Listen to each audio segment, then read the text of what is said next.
try to make it a bit clearer, perhaps.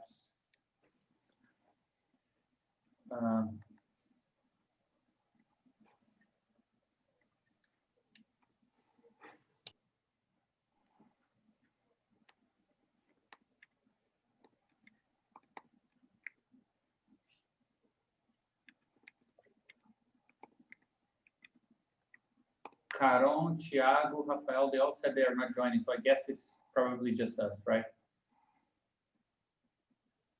Hopefully we can do a slightly less tiring meeting. Last time it was like almost 4 hours. At the time, I think only Yasha was, John and Yasha were still holding on. Yeah, I think it becomes less tiring if we make it more of a conversation and less less lecturing or just I agree. Talking. Yeah. Yeah. So we added a couple of slides. I mean, this is what we set out to cover last time, right? We gave a bit of context with regards to like other meetings we had and how it connects to other stuff we've been looking into. Then Dennis presented a sort of overview of the approach that this research is kind of using, and we try to clarify a bit how to think about these different phenomena. Like it's a sort of conceptual reinterpretation of the formal approach we take in the primer, and this idea that there's something like a compositional perspective where things are defined based on compositions and how this is translated in terms of category theory. Why I think it's good to call it compositional instead of relational, which I think would be the way, like some people would call, for example, category theory is a relational ontology. And in some sense, that's true. And for example, there's a whole Deleuzian interpretation of category theory based on the fact that it's a relational thing. But there are many formalisms that deal only with relations. I don't know, graph theory, network theory, cybernetics, perhaps you could call it also a relational thing. Personally, it doesn't seem to me, after all that we've done, that the fact that it deals with relations is what really makes this perspective what it is. Yes, it's all about relations, but more than that is about composing relations, right? And I think also is about a certain indistinction between relations and objects. So you don't simply want to say there are no objects, there are no relations. There is something you could call an object. It makes sense to talk about objects. You don't need to kind of police yourself to never pretend like things are, you know, substantial structures or something. But both what will count as relations, what counts as objects, they all kind of are derived from a more primitive idea that you can compose these things, and that it's the compositional logic of these elements that really sets out what is structural, what is relevant about them, right? I'm not sure if you agree, Dennis, but I have the impression that we could oppose composition to like, you know, there is some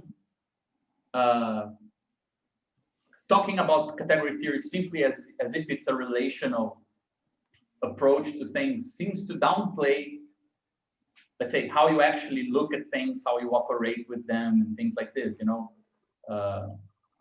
I think it also focuses a bit too much on the diagrams, you know, and less on the actual logic at stake. I think I could add one thing also. I definitely agree, but I think what the composition gives you is the ability to, I guess, imminently extract universal relation or universal logics that appear, right? Mm-hmm. That's the point, that by using basically you get the logic by how certain rules of composability agrees, and then when that is applied, you can say something like a for all, right? For example, here we're saying like for all, you can say some kind of theorem about for all transformations that preserve so and so, this applies. So it's the universality that you get from it. Yeah, is another part of the powerful thing. Yeah, I agree with you. I think that, for example, what I see often is that it seems like it's the conclusion that things are relational. Things are made of relations, and you say, okay, that makes the picture more complex. That shows that you understand things by looking at the context. But category theory is actually what happens after that, because you don't want to say about everything that it's made of relations. Like, it's kind of trivial. What's not trivial is how composing relations restrict relations, right? Give meaning to relations. The fact that, right, as we were saying last time, the fact that this can have a different meaning than this.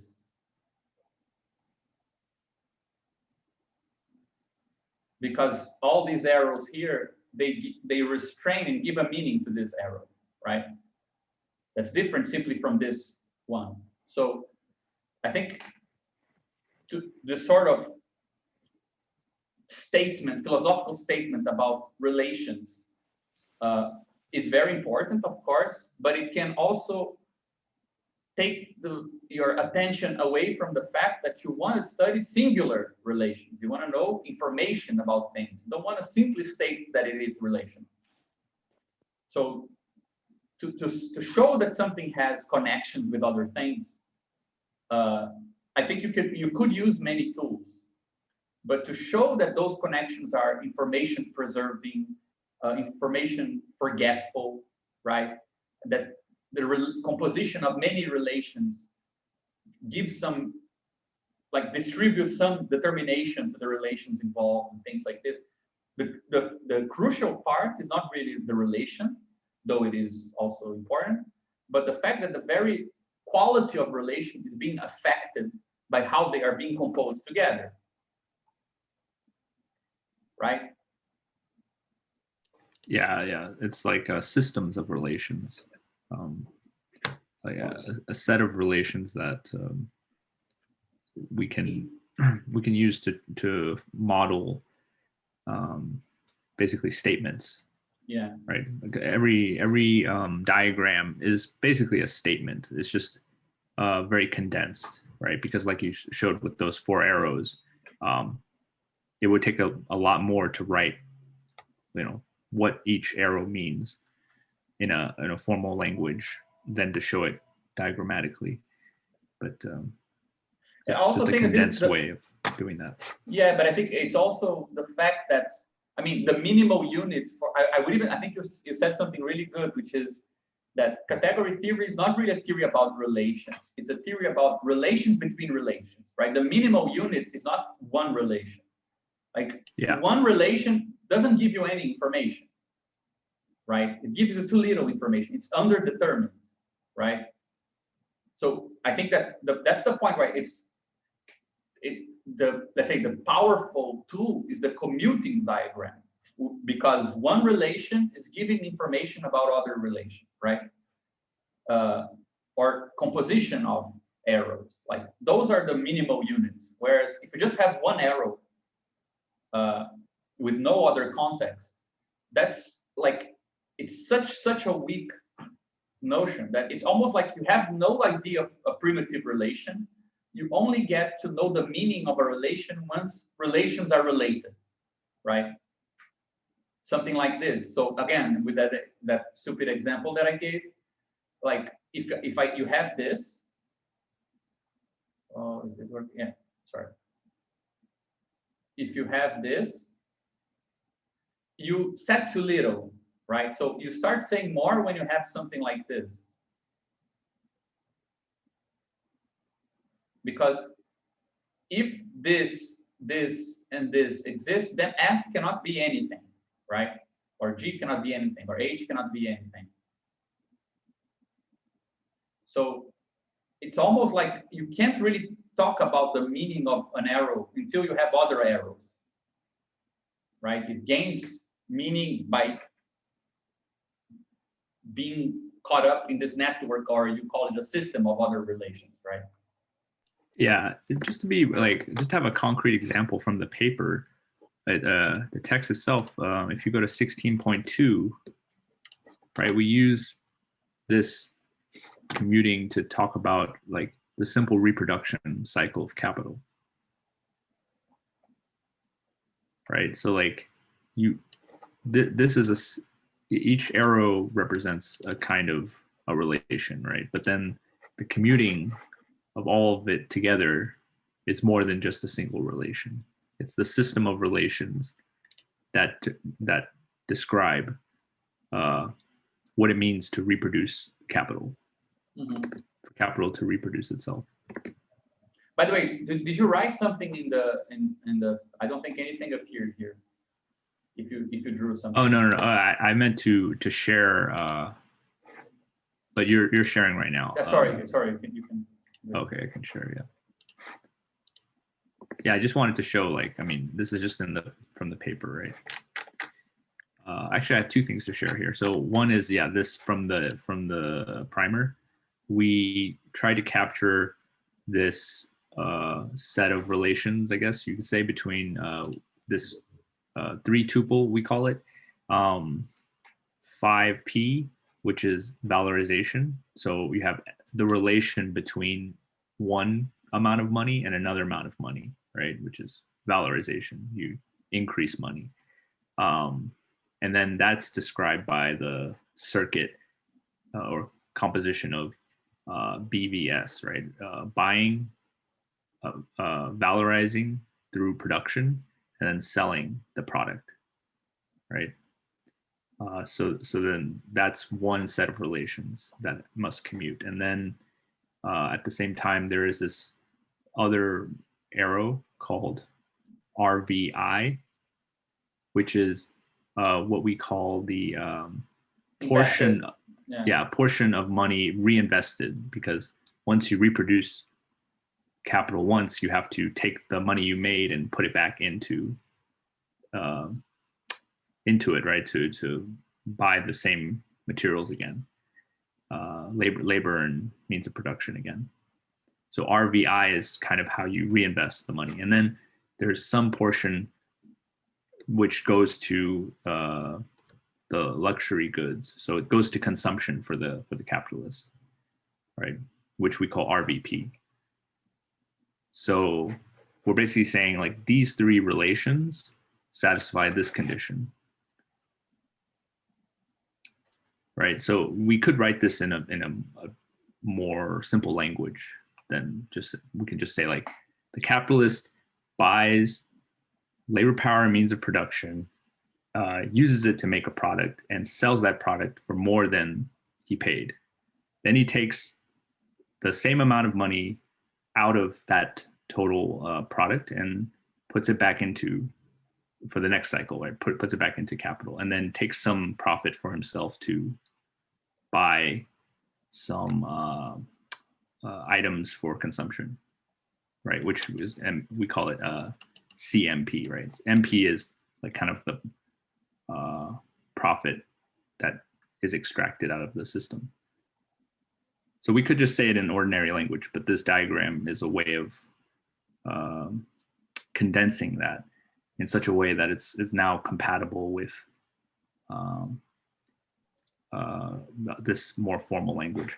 And actually, I was reading right before the call about so last time we mentioned, like, briefly this idea of using type theory, and Emily Real has this really nice text. It's called Sketches of an Elephant, which is kind of I think a play on a book by Johnston. But this is like a one-page description of the internal language of a topos. So we can literally write a language called the Mitchell-Benebow language that corresponds to the arrows. So every arrow has a meaning in this language, right? Interprets this language. So like variables are identity maps, right? Sorry. So every object in the topos is a type. So we have like wood, like last time we talked about wood, graphite, metal, those are types, right? Labor power is a type. And those are the objects of our topos. Then there are terms, which terms are just like the elements that have a certain type, right? So if you have something like a type A, so type, let's say labor power, you can have many things of type labor power, right? Steve's labor power, Susan's labor power. These are variables of type A, and they are interpreted by the identity map. And then from this, you can build more complex types. So you can have product types, which are just two maps, the map from the some other types to A times B, right? So basically, any term is an arrow whose codomain is the type you want, right? Okay, so then from that you can build all these things, and then this gives us a language which is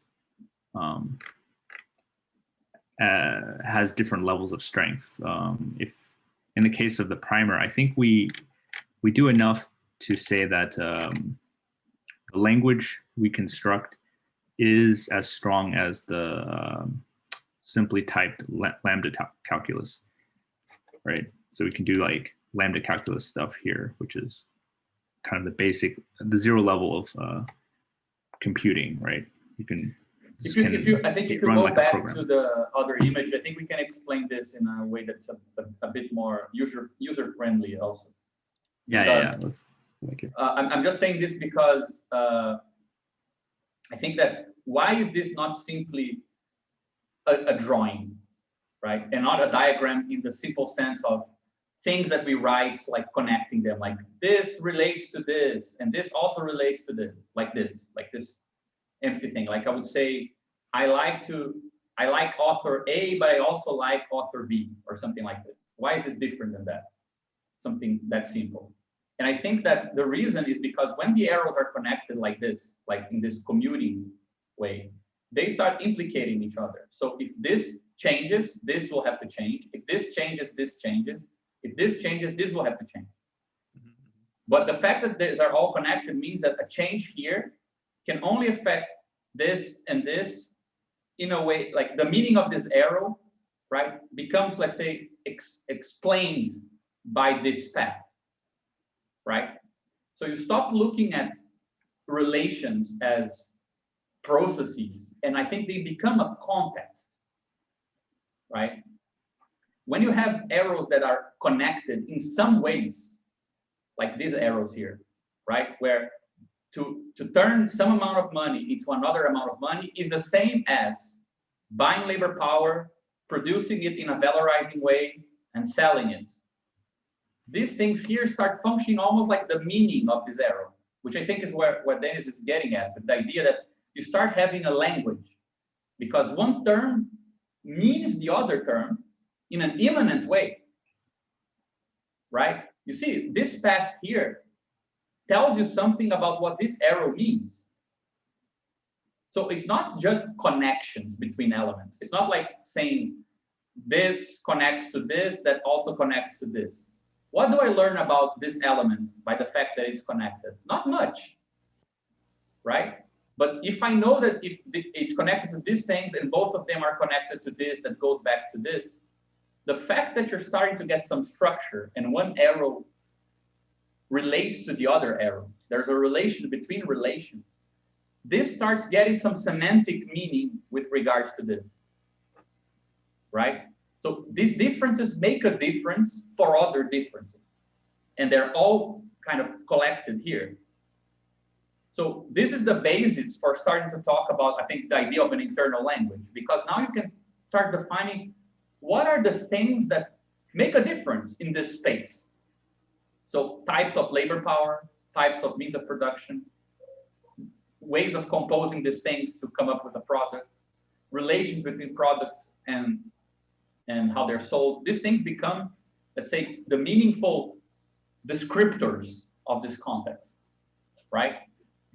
So that's why I was forcing this idea that it's not really about relations so much about compositions of relations. You can have diagrams and ways of addressing the relation between things that don't really add that much information. They tell you, like they add information about the objects. Like, you want to know A, you should know that A was produced by B and B was produced by C. But what is the meaning of the arrow? You don't know yet. You know the arrow, for example, if you know that A could also produce C. Well, if you could produce A straight out of C, then the fact that you can have a middle product and then have A says something about this arrow as well.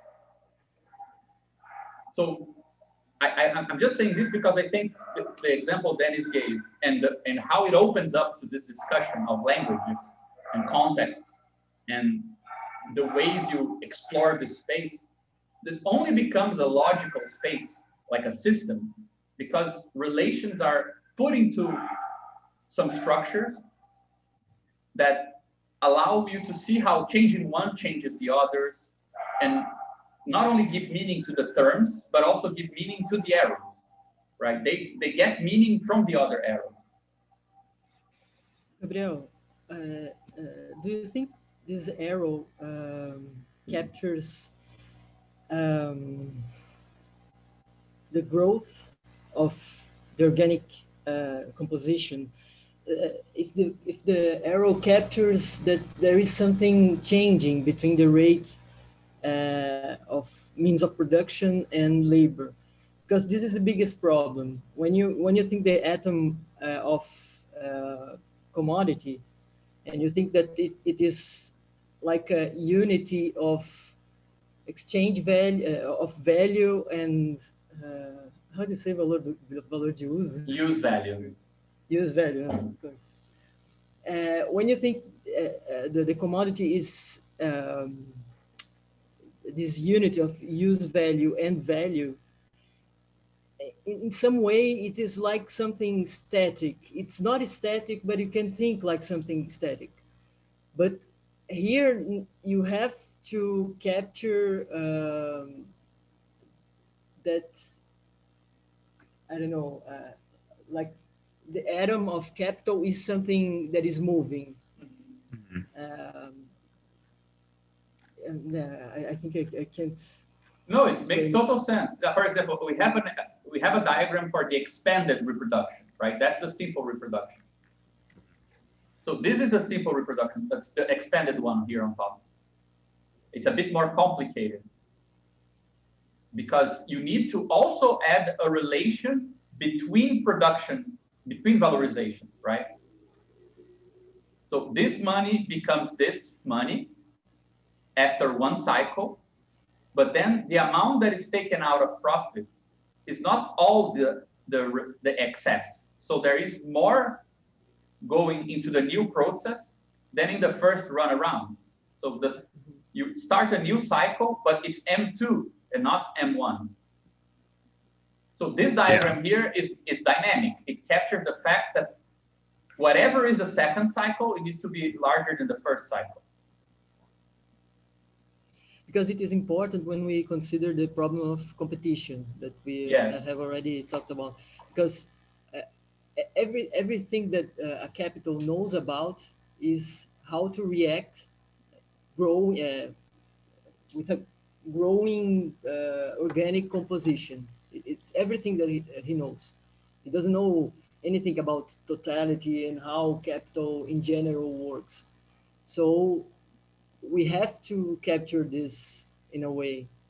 We tried a complete atom. Yeah, you're totally right. I think we try to do this, but this view here is still local. So this is what we call the reproduction cycle of one capital. But once you see this, you know that okay, you have more money, but you cannot buy more commodities if other capitals are not producing more. Right? That's the difference between the simple reproduction, which is an ideal thing, and the actual expanded reproduction. Because you have 100 to buy 100 worth of commodity, but if you now have 120, somebody needs to provide the added 20. So there is no unit of expanded capital that is one capital. If there is one single expanding capital, there must be more than one, right? And I think that this thing here starts to show this. We're trying to show that this is where we introduce the idea of total social capital. I think it's a bit below also, with a very crazy diagram.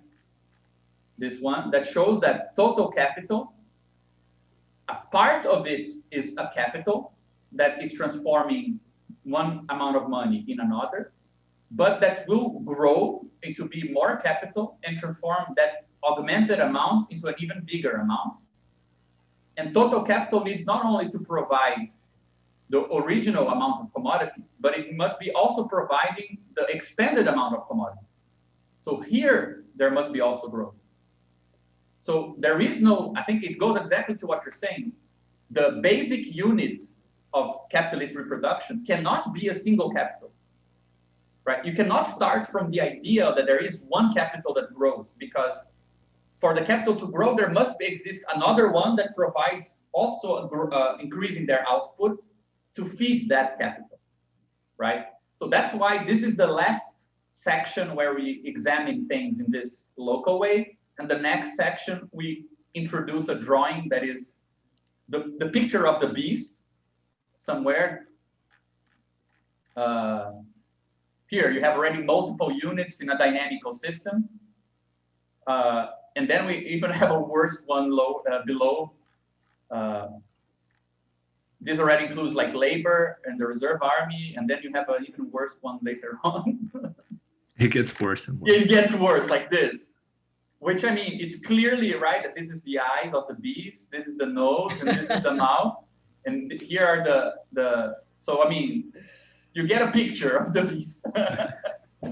It looks like that angel from Walter Benjamin, don't it? Yeah, it really does. Doesn't it? A little bit. Yeah, it has the feel. But again, like you won't, this is the nice thing about that perspective. The diagram only commutes if it's connected with another expanded capital. You can only get one capital to buy what it needs for its expanded reproduction, for growth, if other capitals are producing more. So you move from a local perspective to a zoom out by necessity of the formalism, not because you are adding from your mind another layer. It's like required, right? But I think that I'm analyzing it from this perspective. This is just, let's say, sectors of capital. So capital that produces means of production, capital that produces simple consumables like luxury items, and capital that produces stuff that labor class buys. And this is active labor force.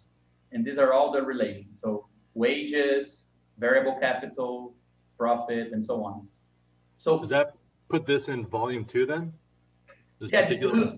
yeah, we went a bit ahead, and this is already touching volume 2 and some other stuff, but it's just to show that, again, it's not really about relations. It's about relations between relations.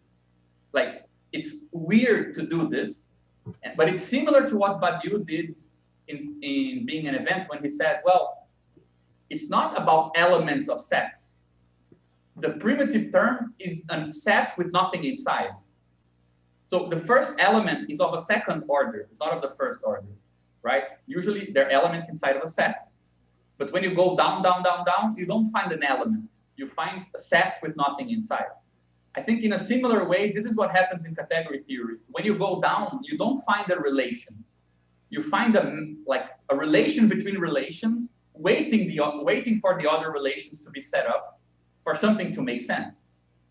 So it's not a relational ontology. It's not about relations like in general. It's slightly more subtle than that, which I think is very, very useful to think about. That's why the composition is the strong part. Or if we want to use the language we've been talking about, the organization of relations has precedence over relations, because relations only gain meaning in the way that they are organized, right? To say that A relates to B doesn't mean anything if you don't know how that relation connects with other relations and so on, how they are organized, right? So ultimately, it's more about the organization of morphisms, and we call them relations, but then about the individual relations being the building blocks of everything. Gabriel, in the last diagram in section 16 with the K and then the individual Ks, is that equivalent to the moment of universal exposition in Badiou? Is that point?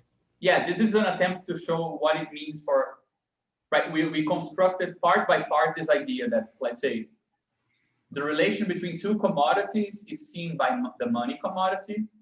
The relation between two amounts of money, right, is seen by capital.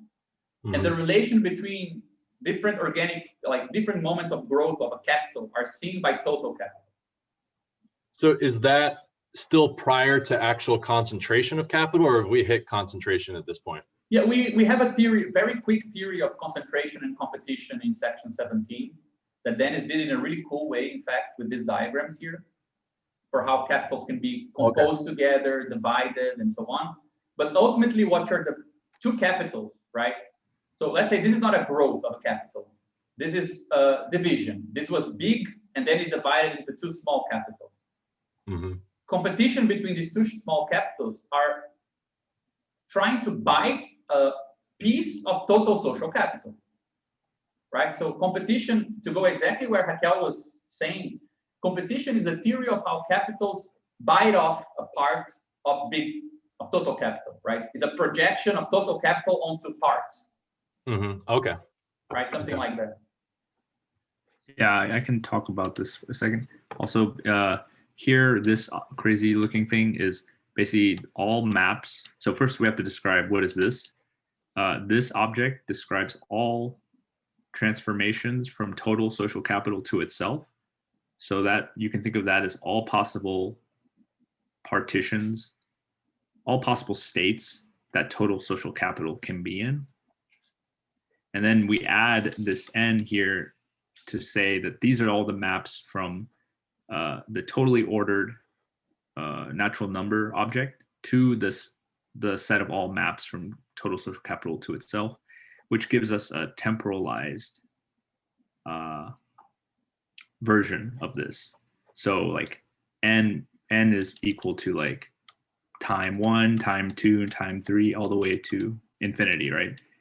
So for every time, we have a moment of total social capital. So this is a moment of total social capital. This is a moment of total social capital, and so on, right? So it's a serial of all the possibilities at any given moment.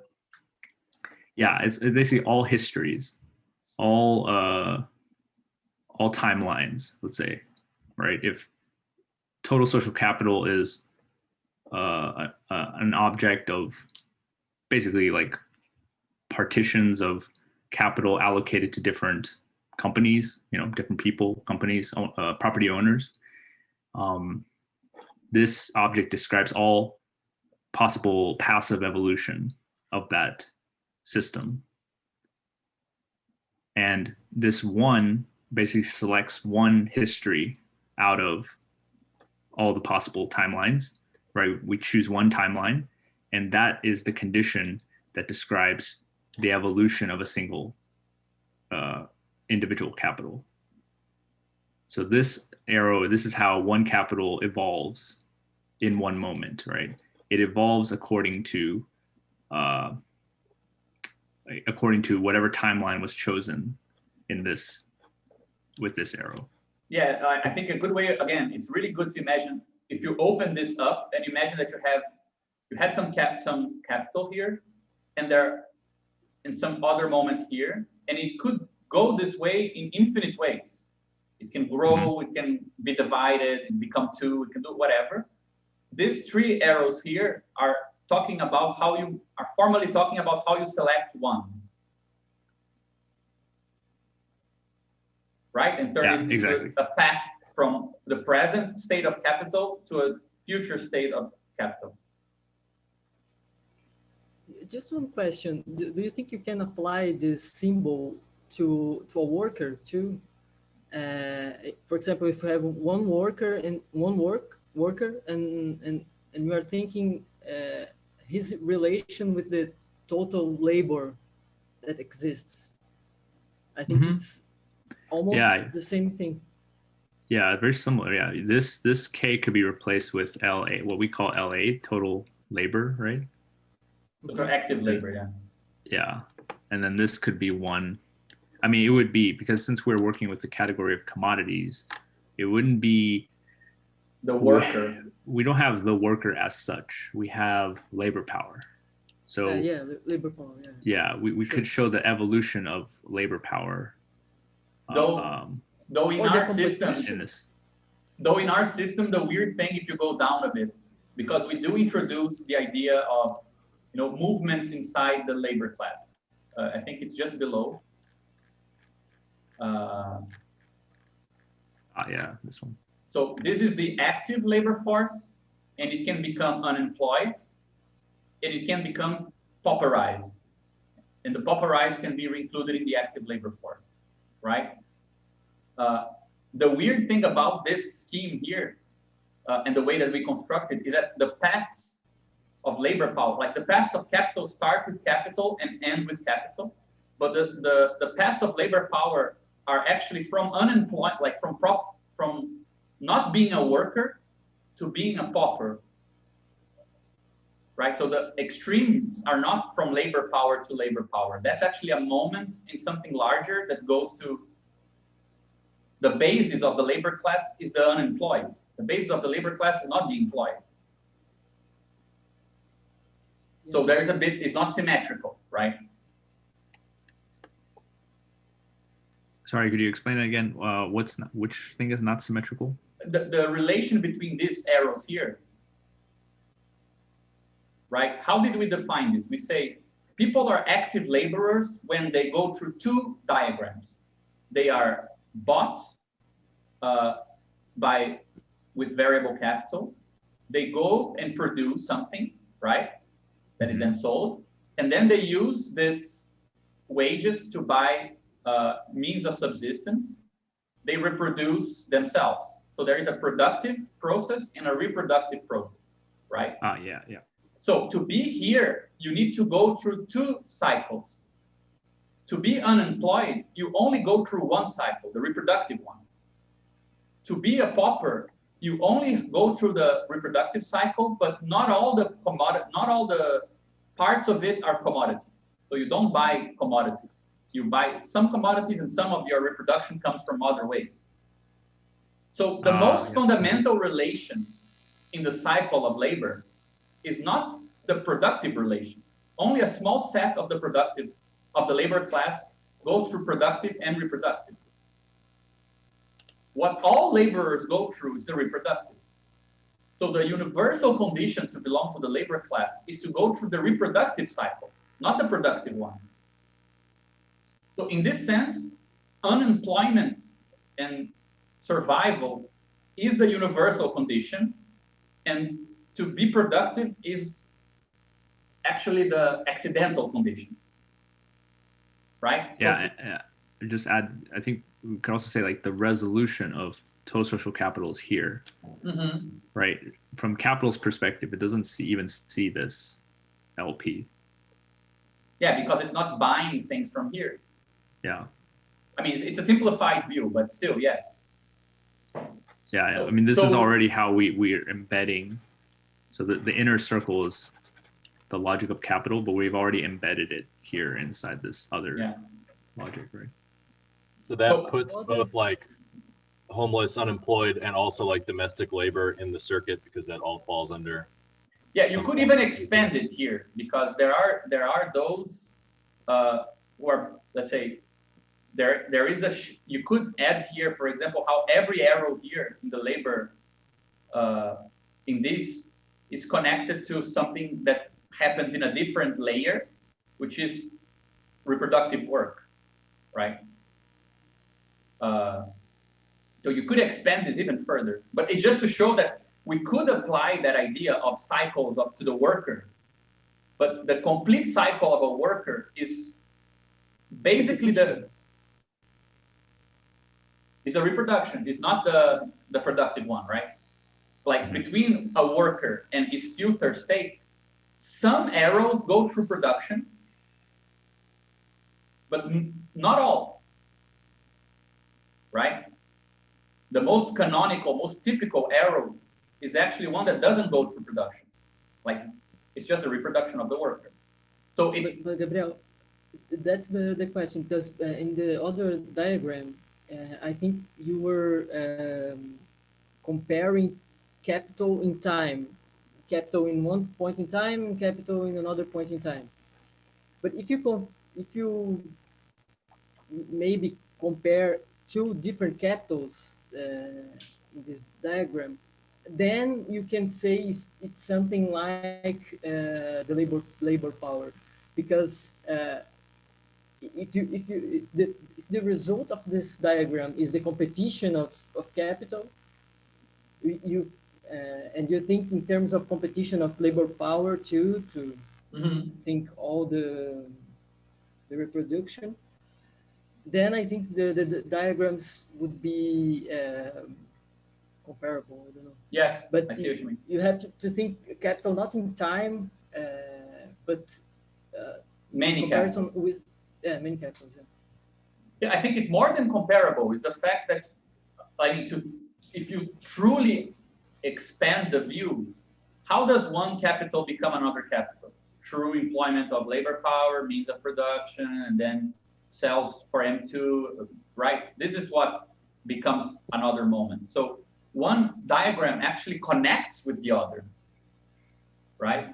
And connects in the way that Marx describes, where this is the independent variable, and the worker reproduction is the dependent variable on this, right? The rate of growth is going to determine, and the organic composition is going to determine the employment rate. But we could show that, I think. We could go as far as showing that more clearly. Yeah, I think this one shows it a bit better, right? I mean, because the nice thing about this one is you basically have like a dynamic system of however many variables. Like every arrow here is like a variable, right? And then, so let's see, like there's like possibly 10 variables, and that describes the system. And then you just need to say that these 10 variables are changing in time to say that this is a dynamical system. Yeah. And then there's like possible, so that when we talk about time evolution, these 10 variables change in amounts, and there are unstable sets and stable ones. So there are possible futures in which this system collapses, right? Maybe because labor dies out, there's no more labor, or perhaps there's no more means of production because resources have been there's a loss of resources. Yeah. So this would be a nice, like a dynamical view. But I also think, again, to stress how different it is. I mean, you see, it's not really written as a system of differential equations. It's written as a bunch of relations between relations. And I think that it's useful to imagine that this is kind of like a terrain, right? You haven't decided which path goes from here to here, but this diagram ends up describing what are the relevant features of the terrain, right? So it's dynamical in a way that we're not used to see. Usually dynamical systems need to be directly indexed into time to talk about the fact that, for example, a delta here, right, on the amount of money that goes back here has a relation to the delta here, the amount of wages that go to the labor class, something like this. So you would want to say something like delta MC leads to delta MW, right? And you describe all the dynamic relations, variations that affect variations. But since you have all of them at the same time, even if you don't know the meaning of specific ones, what you get is this sort of contextual view of the whole, right? Sort of the space or the topology of this whole thing. And then you can talk about possible paths inside of it, right? What does it mean for a capital to walk this space, or for labor to enter this space, and what is the possible scenario, right? So it's compositional because you build the relations into a system of constraints, and then you examine the path rather than make the system be just a collection of paths, right?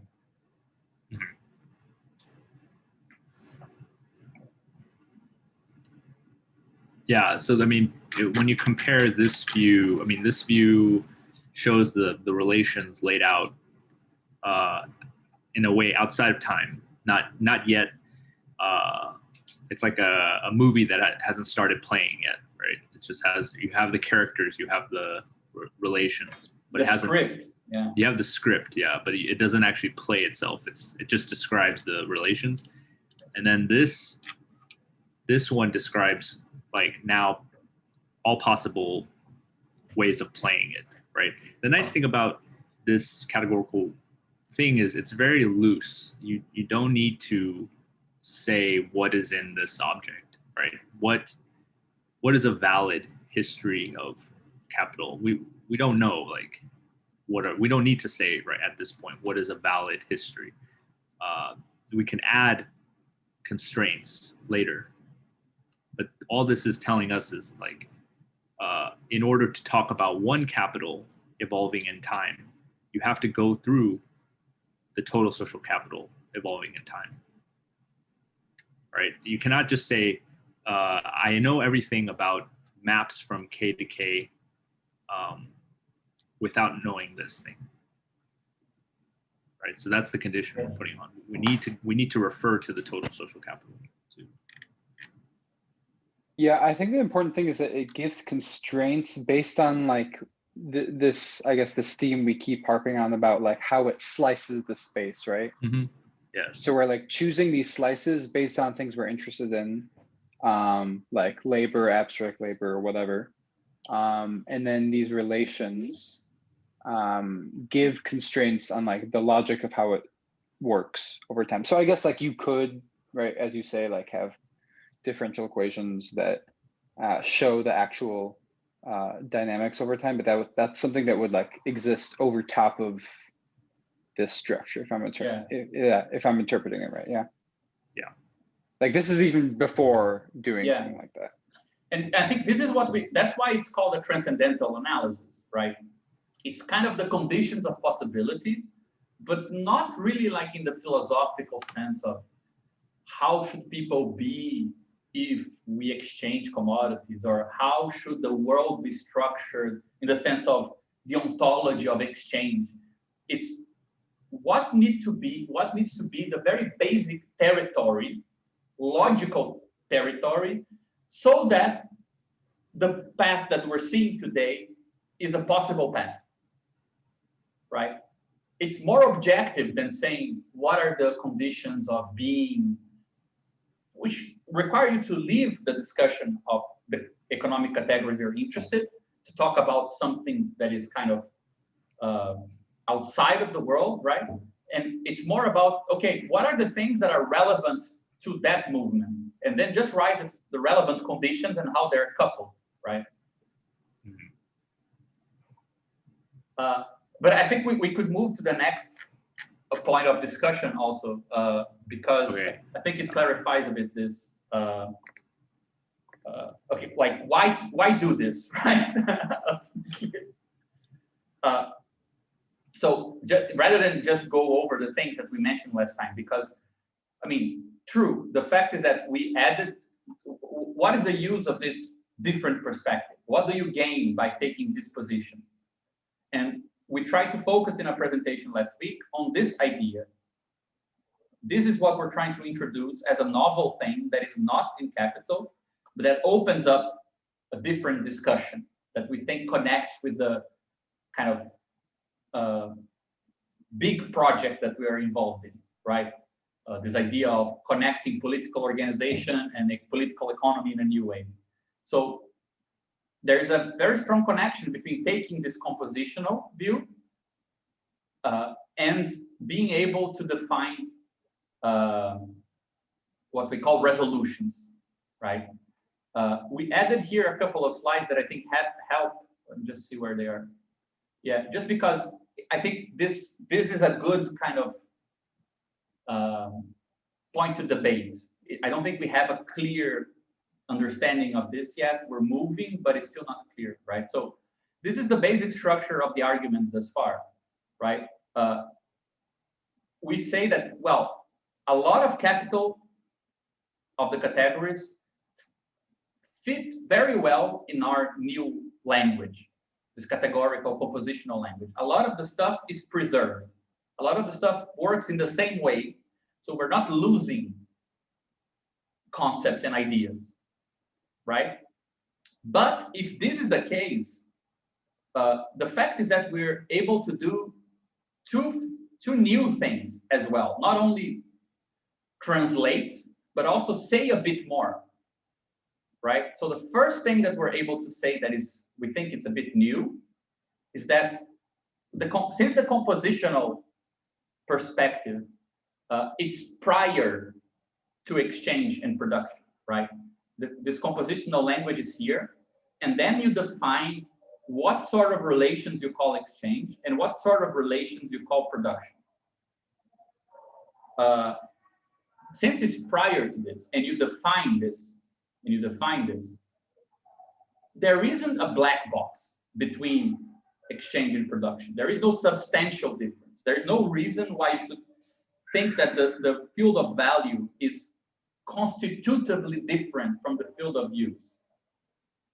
So you can talk about use with the same language and the same formal tools that you talk about value, and you just define the relations or the arrows in a different way.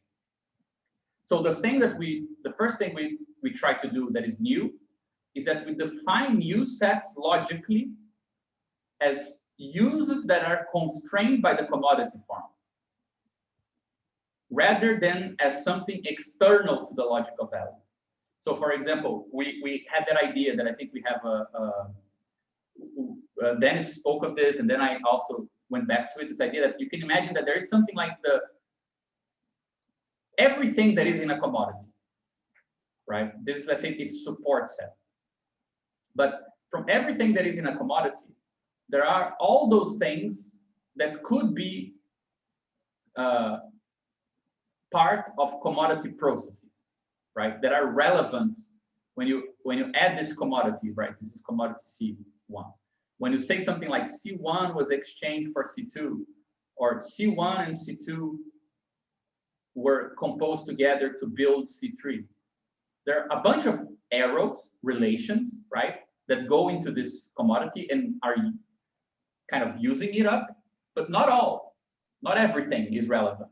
So there is a subset of the commodity or of this set that is what we could call the commodity use. The uses that are coherent, logically relevant to the commodity space. They can be infinite, but they're still smaller than this, right? There's a subset. And then there is even the subset of those ways which not only are caught up in commodities, because, for example, we can buy two commodities that cost 10 each and make a commodity that costs 1. We're really crappy at it. Or the combination of the two is like sulfuric acid and plastic, and the product is still a commodity. Like, you can still sell it, but you can sell it for less than the value of the stuff that you bought, right? So there's a bunch of uses of commodity uses that don't preserve value, and there's a smaller subset that preserves the value. So you see, you can start constraining and defining what you call commodity use in a logical way that is tied up together with the logic of value, but it's not defined retroactively from exchange. It's not defined as, you know, use has to do with quality, exchange has to do with quantity.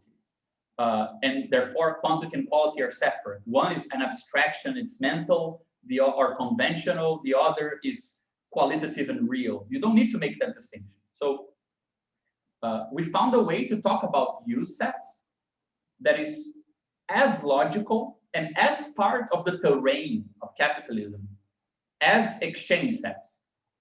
So it's not something separate. You don't need to imagine there is a world of value and the world of use, and they're separate.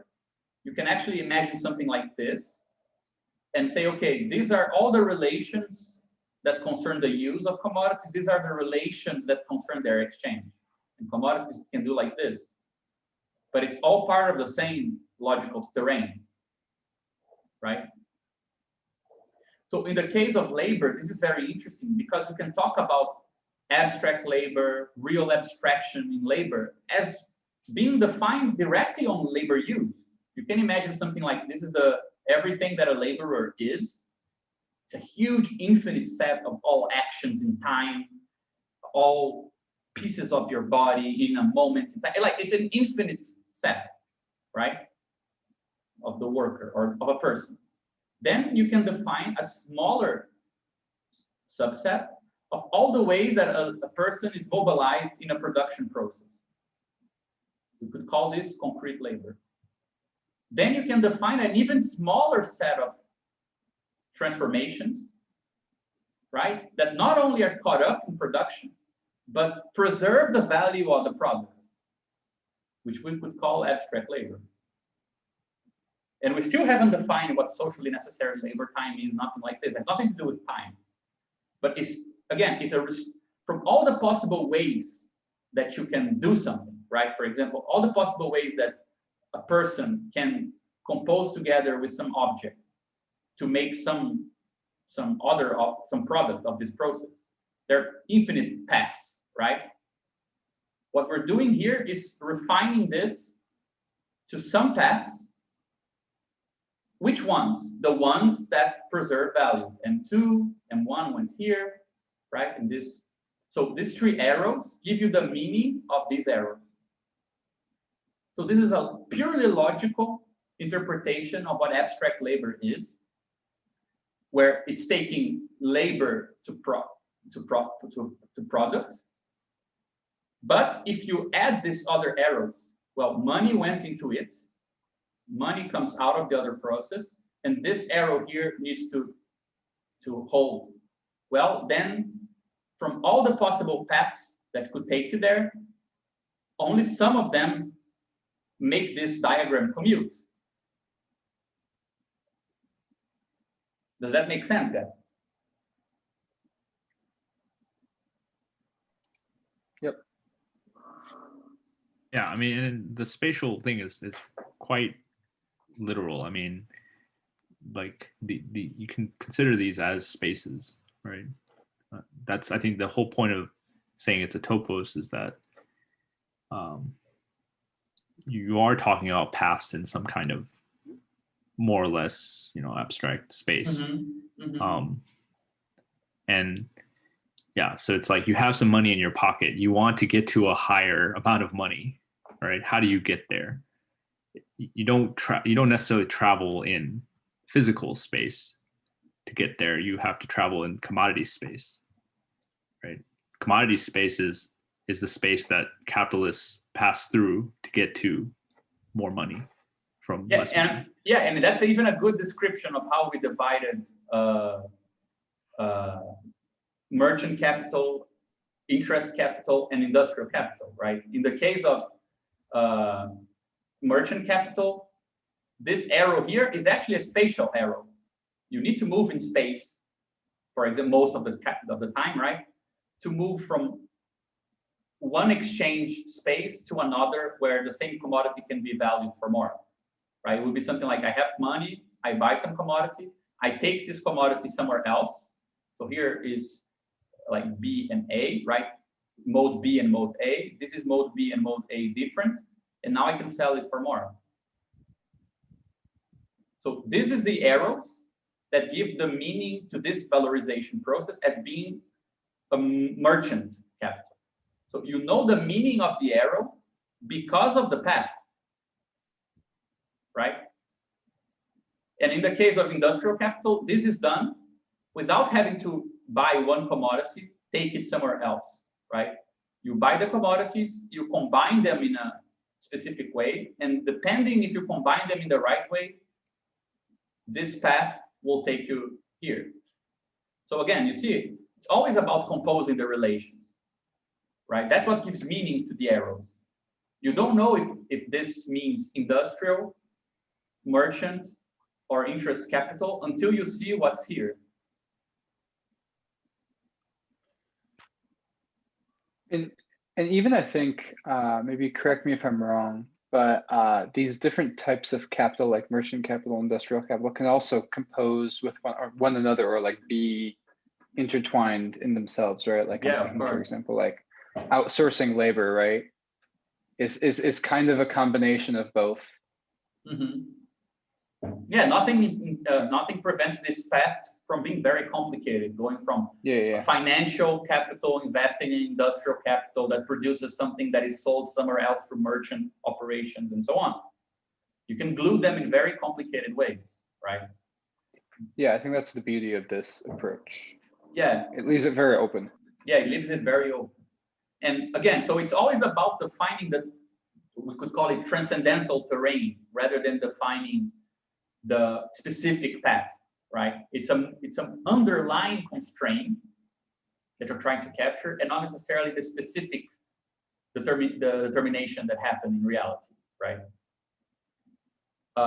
But these two steps are also conditions for the two things that we tried to present in our discussion last week, right? Because if you can define use sets logically, so if you can treat the use of labor, right? Because this operation here, M1, goes to labor in terms of like what it is. And it's going to be combined with means of production, which is also some stuff. And these two things are going to be combined in a way that creates some other stuff. And this stuff is going to be sold. So you're moving from relations that express exchange. They're constraining relations that actually are defining the use sets, right? It's on the actual matter of stuff. So this logical definition of use sets combined with this logical theory of real abstraction, where, so if this process here makes these arrows commute, you can call this an abstraction, right? From all possible arrows that would take this to this, you chose a specific path, right? You abstracted from the other paths.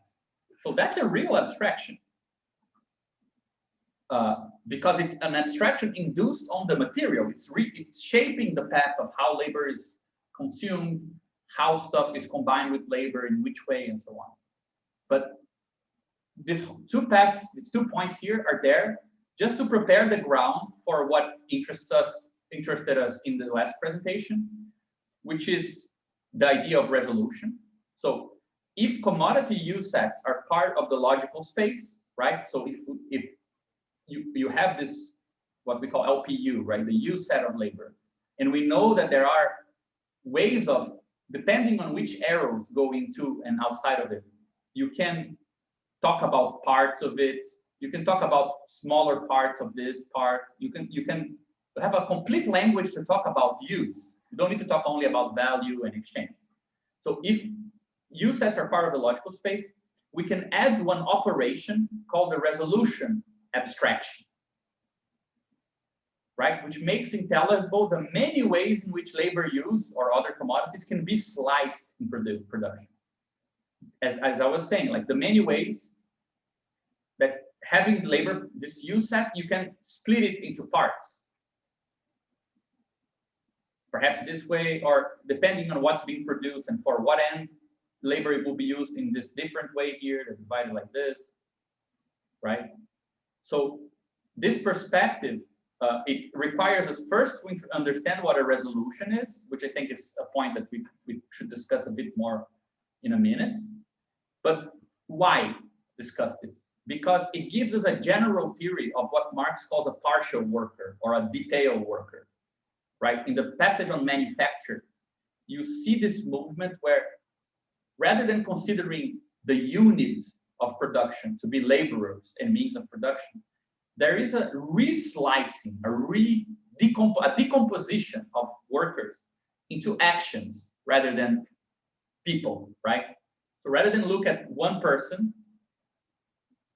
and means of production, and then do this to get to the product, it's not interesting to capital to see this in this way. So you might look, for example, as all the different actions that labor can do, and for example, select one of them. And this is the only action that composes with this means of production to produce something, because then some other labor power will again be specified to only work in this way to compose with the product, to create a separate product, and so on, right? In like a serial operation, for example. So resolution becomes our way of talking about this plasticity of labor, but also of other commodities, right? Dennis introduced this last time. Like, if you have, let's say, like a piece of wood is a commodity you buy. Well, there are many ways of considering a piece of wood a commodity, right? It's the use set of the piece of wood of a tree is actually also infinite, and there are restrictions of it that look to uses of wood to make a chair. So you restrict a bunch of stuff out that it's not interesting, it's not relevant. It's not relevant to look at the tree in those ways, and you only consider trees in a specific way, right? So this sort of defining the way you look at something and all the consequences that follow from looking at something or decomposing a thing into some parts rather than others, right? For example, you can decompose a tree in terms of how many pieces of wood of 10 centimeters it has inside of it, possibly. Or you can decompose in terms of the amount of, molecules inside of it. Like what makes you look at the tree in one way or another? It's the other arrows that catch the tree in the process, right? You have this and you have the tree here, and it's the other arrows going here that define how you look at this. You could look at it in many ways. And the same thing is valid for the worker. So point 4 introduces this idea of how you decompose an object in a variety of ways, and what is the consequence of doing this, right? Yeah, just to add here that the relationship between the operad and the types is important, right? Because we have been talking about this. Let me draw here. We've been talking about the path, like M1, M2, and then the square, right? From some commodities to the product. Well, the operad is basically how we expand this into the boxes, right? So we have some inputs, and then within here we have boxes that are wired up. And I think the type stuff becomes very relevant because each box, we can say, requires certain types as inputs, and they produce certain types as outputs. So we can actually go very far with this, like turn this into, model this in a computer if we want to, by using variables that keep track of the amount of every type of thing. But it becomes very important to have resolutions because we need a principled way of transforming the raw stuff that goes into these boxes into the types required by these inner boxes, right? So so types here, I mean, they play a very concrete role in the modeling of these valorization processes, right? And I think that the crucial thing that clarifies a bit why I call it a type, right, for people who are not used to that sort of language, is that, for example, let's say we're building chairs, and the value of the use value of the chair or the interest in the chair depends on it being sturdy, being good to sit on and not falling. It doesn't really matter in that process if the tree is a cedar tree or a pine tree. It doesn't matter. It needs just to hold the person sitting. From that perspective, this box that you can add wood into it will not distinguish. It's not a difference that makes a difference, right? If your tree is cedar or pine, doesn't make a difference. The predicate that interests is, let's say, hard or sturdy wood, right? So resolutions define let's say, the predicates or the description that makes a difference for the system immanently. So, for example, for capitalists, most of the time, it doesn't make a difference if the tree came from a reserve, forest reserve, or if it came from a previous place for trees to be removed, right? The origin of the tree doesn't make a difference. If it's the correct type of tree, it's fine. So the type of tree that is interesting for that process doesn't make a difference if the tree is ecologically damaging to remove it or not. Right? So the point is that the production in itself is not people, it's the form in which things are done, the arrows going in, out, how it valorizes, how it connects with organic composition of other capitals and so on, determines the type that counts, right? Yeah, exactly. Yeah, we talked about this idea in terms of resolution ranges. So it's possible that this system, which is a production system, it accepts a variety of different types of trees, right? As what's it called? As parameterized by the properties of sturdiness or whatever, right? There can be different types. And so there's an operation of forgetting information, right? I forgot where this tree came from. I don't care because I only care that it's sturdy. But then within the system itself, there are processes that can turn one type into another that are actual, not only forgetting information, but adding information. So I can treat the wood with a chemical to make it sturdier, right? So there's certain, I can use the knowledge of chemistry or whatever, some physical material process to turn a type A into type B. And this might have a cost to it, right? It's not like, because one thing is we might think resolution is simply like a subjective thing, or it's like how we see this material, but actually there can be chemical differences between type A and type B, or there can be physical differences, right? Yeah, I think it's a very kind of, it has a very close connection with cybernetics. For example, people love the thermostat example, right? So the thermostat is sensing some information, some type of signal that is relevant. If you scream in the room, it makes no difference for a thermostat. If you do whatever, it doesn't matter. But if it gets hotter, the air, that's a relevant difference, right? And then it will change something in the output. So exactly, that's the sort of thing we're trying to look into, the immanent differences to the system and not the differences for us.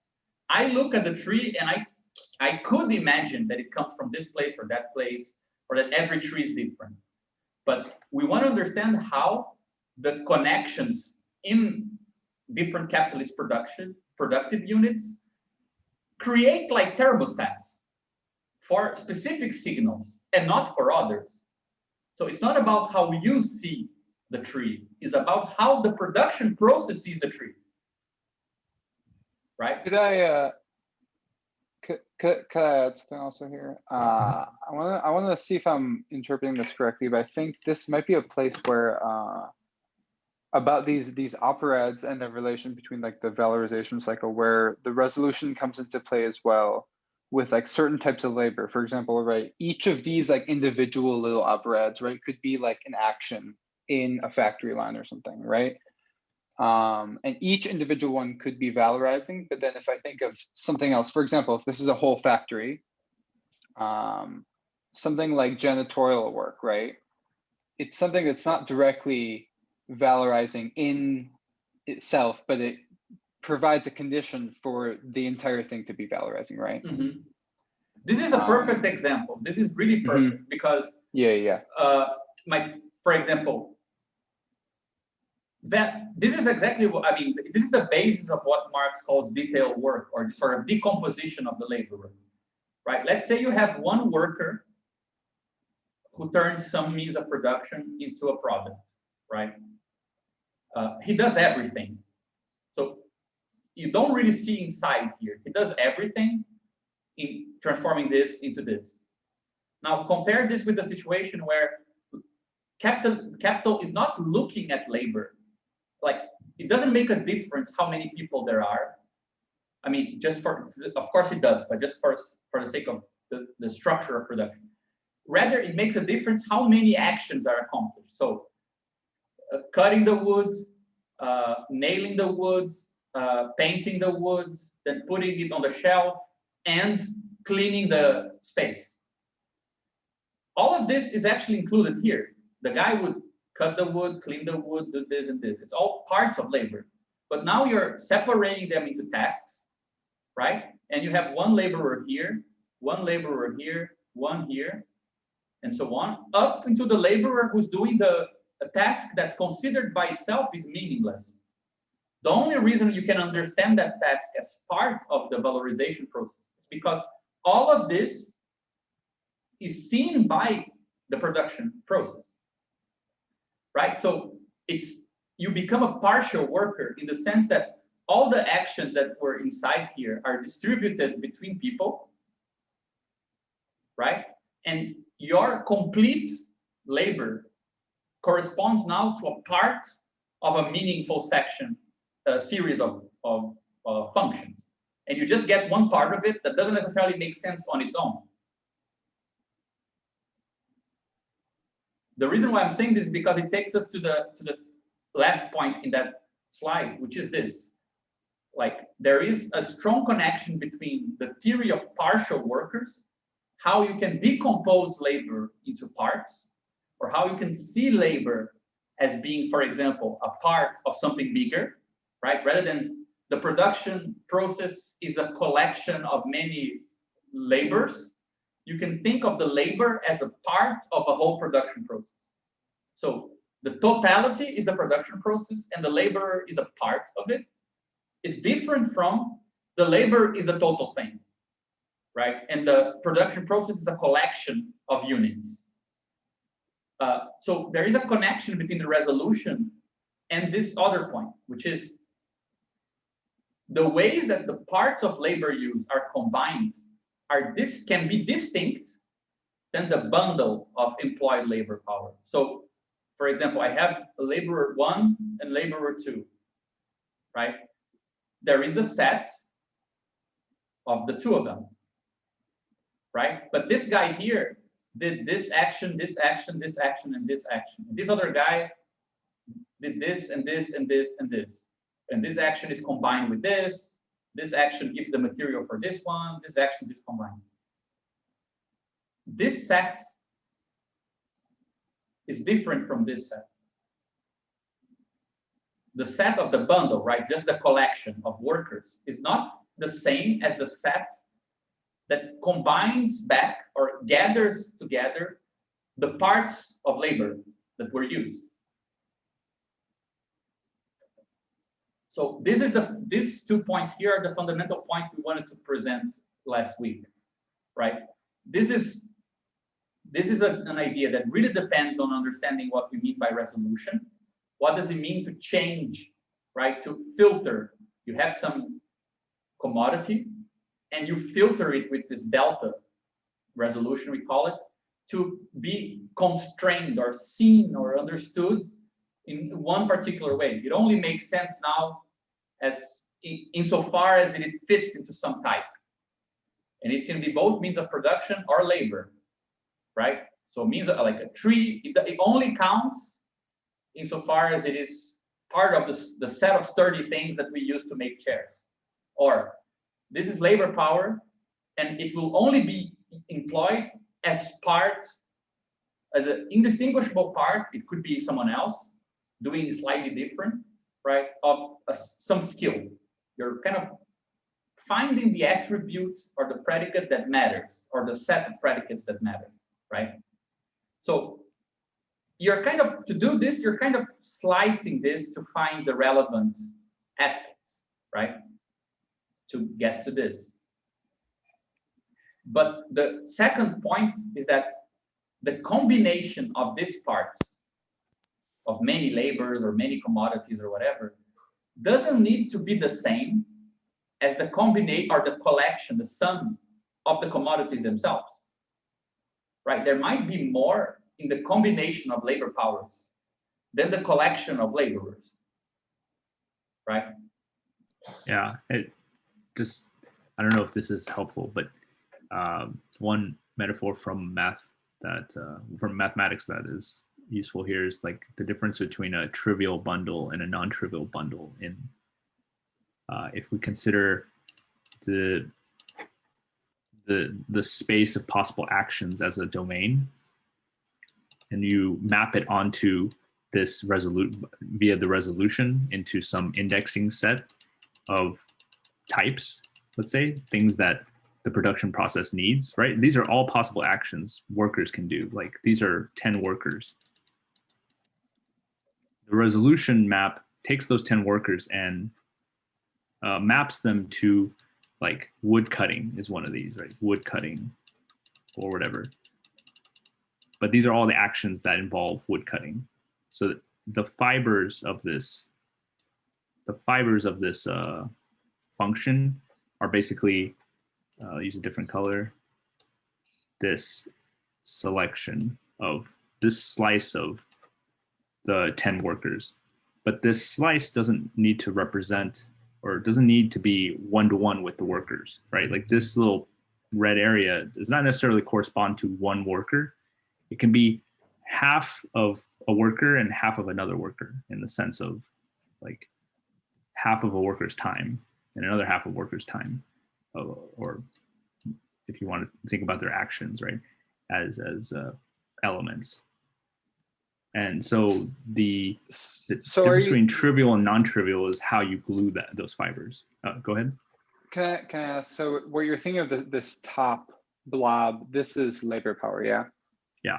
And then how it's mapped down by delta is how labor power is like mapped to distinct actions or like aspects of the production process, yeah?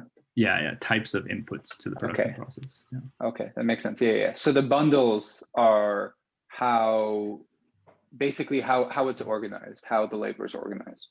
Exactly. Among the labor power that is available. Okay, makes sense. Yeah. Skip really ahead, just to give another example of this. One of the things that let me just see if I can move to the end of this before we go back. There were 300 slides, sorry.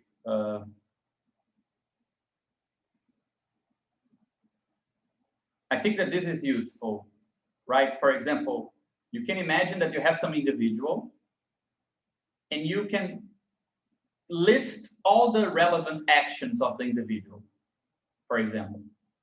Well, if you combine all the list of things you can do as an individual back, you get the individual.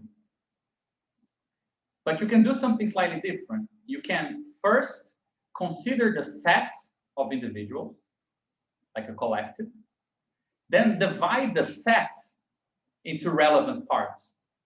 And the relevant parts might not really map onto separate individuals. For example, consider this part here is made of a shared action. I pick up one side of a rock and someone else picks the other side. The action is together. right? So I'm decomposing the set of workers, not based on not respecting the individuals, but actually into smaller parts or different parts, in a way that if I now try to recuperate this set here, I can't, because this is a relevant part.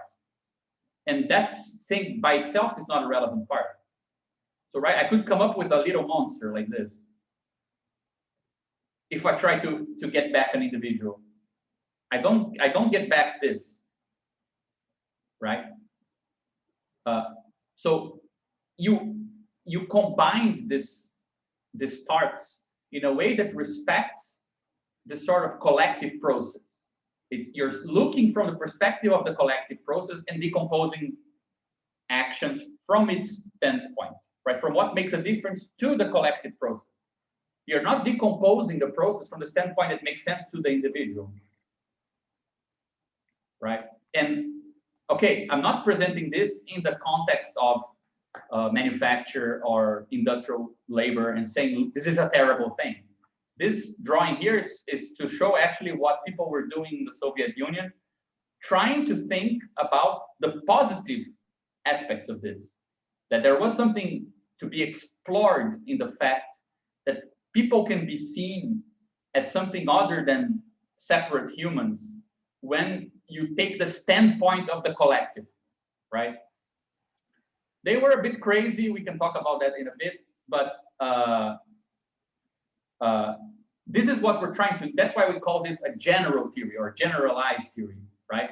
We don't want to talk about partial workers as being something that capitalism does, or it abstracts us from quality and makes us into small robots because of the production process. It does that, but that has to do with all the other relations that make up a capitalist world. You could decompose people and workers and things in ways that are not capitalist, depending on what structure is governing this decomposition and what structure is governing the recomposition. So that's why, sorry.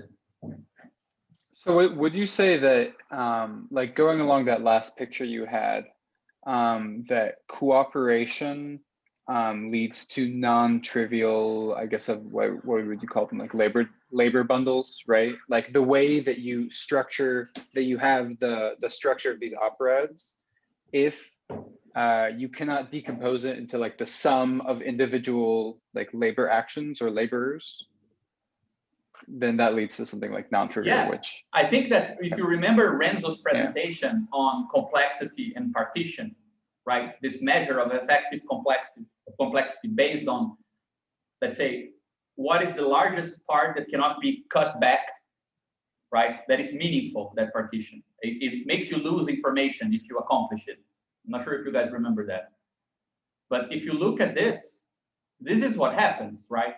If this is a functioning system of cooperation between people, if you cut it here and here to recuperate the individuals, you lose information. Because this is a meaningful resolution. This is a meaningful type, right? The combined labor. So what we're trying to show is exactly this, that you can actually measure a sort of complex form of cooperation precisely by, as you said, Yash, the fact that there are non-trivial bundles of labor, right? and also cooperation would increase valorization, right? In general. Yeah, this is the point that, Probably so like this is something we wanted to talk about. So why is this presentation so crazy and complicated? Because part of what we try to do, I'm just going to skip this so we can talk about it in the end. Part of what we try to show, just skip a bit ahead. Part of what we try to show is that because of the limits of the language of capital, of the book capital, it seems like the only thing that exists inside of labor is time, naturally. That should be the measure for labor use. that you cannot talk about measures and other ways of exploring what labor use is, right? That the thing that capitalism sees is labor time. I'm talking about book 1, of course. What we try to show is that our language allows us to derive labor time as a measure. It's not natural, it's not organic, it's not necessary. It just fits the other relations, right? If you're trying to measure, you're looking at people working and you're trying to come up with the averaging principle to compare them. There are several criteria you need to fit because of the other relations in the capitalist world. Because of those conditions, time is a relevant predicate, right? You will look at labor and divide labor use, right? You have labor use like this. You're going to divide it in terms of, let's say, actions accomplished by hour, for example. There are reasons for this. It's not necessary. It's not what labor is made of. There is something like a function that goes from labor power to this. And why is this function leading us here is determined by the other arrows that are involved, especially the way that money is organized as a commodity, internally organized. So we try to show that there is a gap. We introduce an idea that is not in Marx, which we call socially necessary labor use, which is before labor time, to show that there are other averages, other connections, other ways to think the totality of labor and then the average of, or the rhythm or the measure of each work. You don't need to imagine that there is a necessity that this is a measure based on time. You can actually get to time. So this is important because once you do this, you start to talk about there are more than one ways or there are more than one step needed for capitalism to extract surplus value. You can measure surplus value in labor time by necessary labor time, surplus labor time, and things like this. But this is a way of measuring a process. This is not the actual process. And with this logical language we can talk about that process. So one of the things that we did to talk about it, and I'm going to be very brief here, is to show something that happens before labor time appears, but once you already have labor use, a sort of average on labor use. So what we did is to talk about work songs, people singing at work. And we showed that there is a way that you can understand the way that people sing at work. I'm just going to skip all of this. Oh God, okay. There is a way of understanding it where singing at work plays a similar role than the measuring of a clock or the counting of labor hours and excess labor hours, the capacity to say what is the socially necessary labor time to accomplish something, if you're lagging behind, if you're doing more than you should. You can come up with a measure for that without the access to chronological, objective, abstract time. Of course, adding the clock, adding an even more objective way of measuring it makes that measure even more universal and so on. But it's not the same thing. You don't need to like close up that part of the development of the system and just skip straight up to time. There is a reason why time becomes a measure, right? So why did we do this? To open up the discussion to how is it that real abstraction, logically constrained by processes of value and valorization in capitalism, truly appear in the production sites. And I think that the crucial part there, I'm just going to skip this, but the crucial part is to show that what you're actually doing, it doesn't need to be this way here. This is the classic explanation that we get. You have labor use. The exchange value of labor is defined by means of subsistence. So this is defined outside of the production process. The action of the worker is divided between hours. And then you need some amount of hours that correspond to how much you're worth. And after those amount of hours, this is surplus, right? But sure, that's a way of measuring something that is excessive. But that doesn't mean that work is structured in this way in the production process. So when you think of surplus only in this way, two things happen. The process of average or social necessary labor time is always induced on individuals, even if you can only look at the average and then take up, okay, in average, every worker is under such a rate of exploitation of 100% or 200% or whatever. But it's the process logically is like there are many people separately. Each one of them has a necessary and a surplus labor hours. You get all of them, you get the total necessary, the total surplus, and then you divide back to get an average, right? But the individual remains the basis of it. When you start talking about labor use, you can realize that there is no reason why the actual parts of labor could be partitioned into individuals, right? So I think I interrupted somebody who was going to say something. I just had a quick question because we talked briefly earlier about kind of how this connects to differential equations and more classic dynamics. So this is, you know, not to say one is like better or the other or whatever, but it's more like by looking at things from this perspective, we could then have a better sense of how to set variables and actually use the models because we'd be able to divide things up better. We'd have a more accurate picture of how things actually look. Yeah, I mean, my impression is that when you just think about, for example, rates, right? You would be something like this. This is how I understand it. You have laborers, they're all separate. Why are they considered separate? Because capital buys from private property owners. So they're considered individual. Then you have a kind of individual rate that you might not be able to see between surplus and necessary labor hours for each of them. So each one of them has a sort of rate. You take the global rate and then you call the actual rate for a laborer a share of this average, right? So you're not really interested in the actual connections here. They become a black box. And the average is your path into the system, right? So the nonlinear correlations between different productive units, that's your best way into what's going on.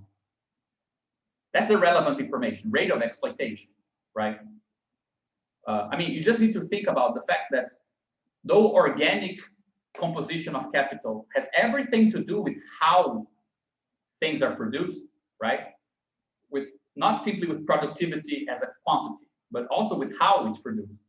You can even have the same amount of labor, same amount of means of production, and you can increase productivity in weird ways, right?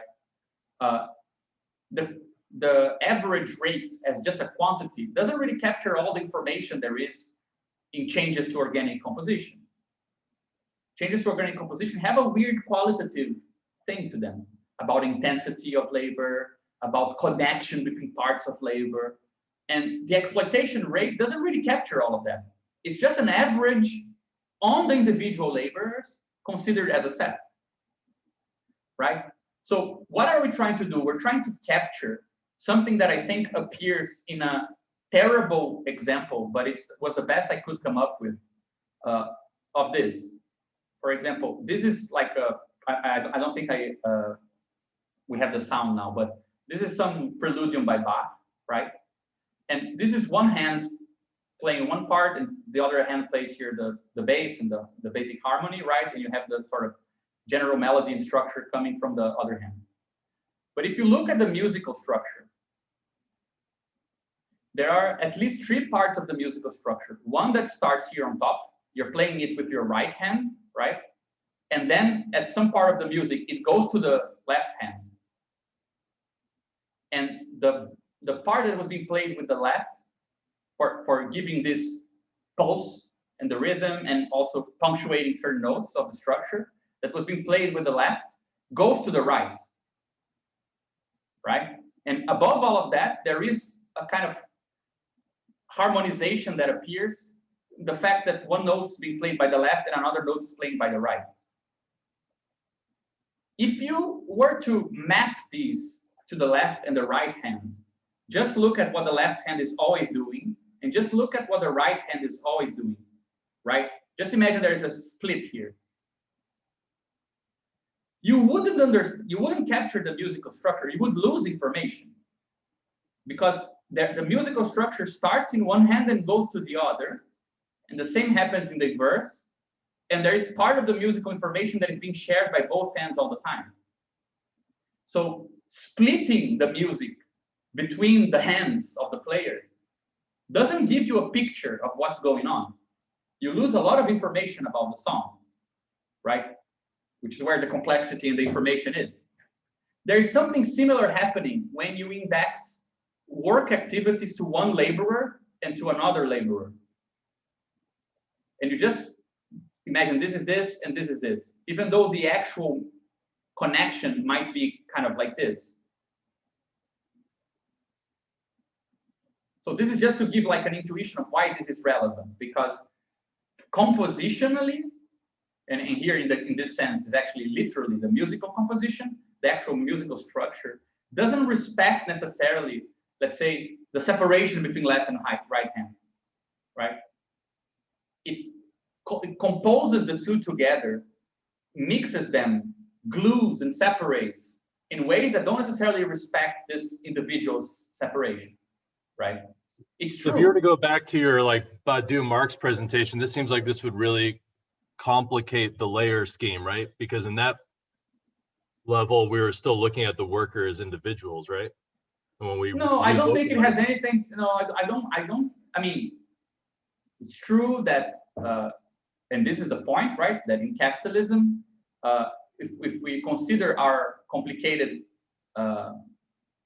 if I can find one that has less stuff written on it,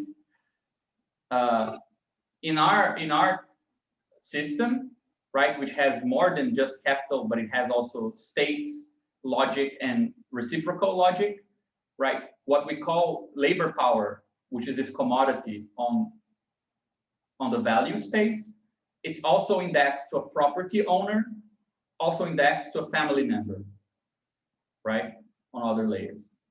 So it's not only inside of capitalism that you cannot see this composition that we were talking about, this sort of monster made of parts of people, because there is no one to respond for that monster, like legally, right? For example, a trade union is an attempt to create something at the level of the state that is not really combining only individual people, but combining, for example, skills, and saying that there is such a thing as all the laborers of the same resolution, the same type, right?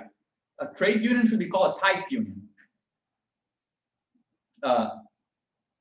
And then after you index it to the state, you can, for example, give it a price, the minimum wage for that trade, for example. That's a way of trying to force this collective composition of parts of labor back into the commodity form,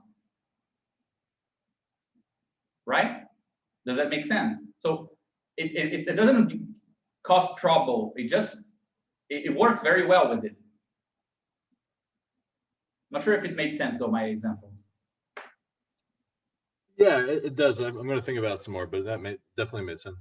Yeah. So, but the thing that you mentioned, I think it goes straight to the point, which is we took a long time here afterwards trying to show that from simple cooperation, like here, so many workers, they are filtered, right, to do all these tasks.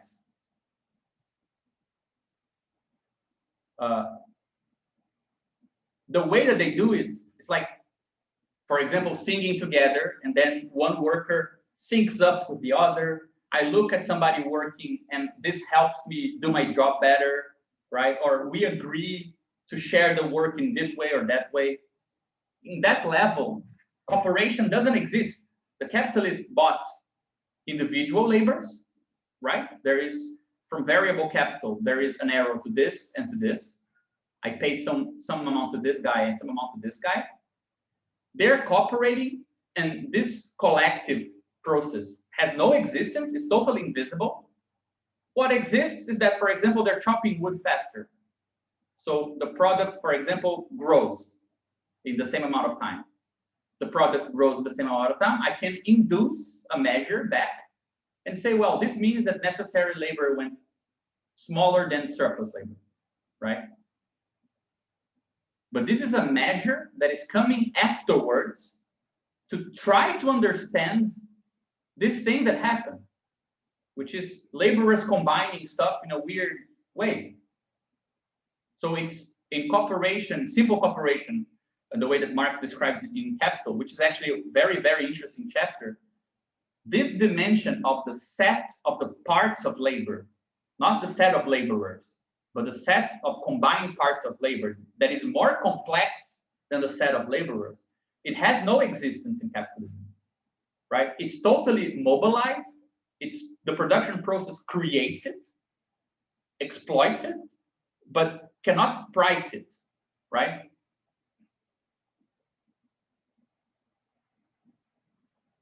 Yeah, I think Alan says something really good here. And that's why it is labor power and not labor that can assume commodity form, right? The labor process is not really individualizable. So this combination, you can't really price it. Of course, today you can even say that it is priceable, like you buy the team and it comes with the teamwork, you know, like the specialists on this task, they do it faster than everybody.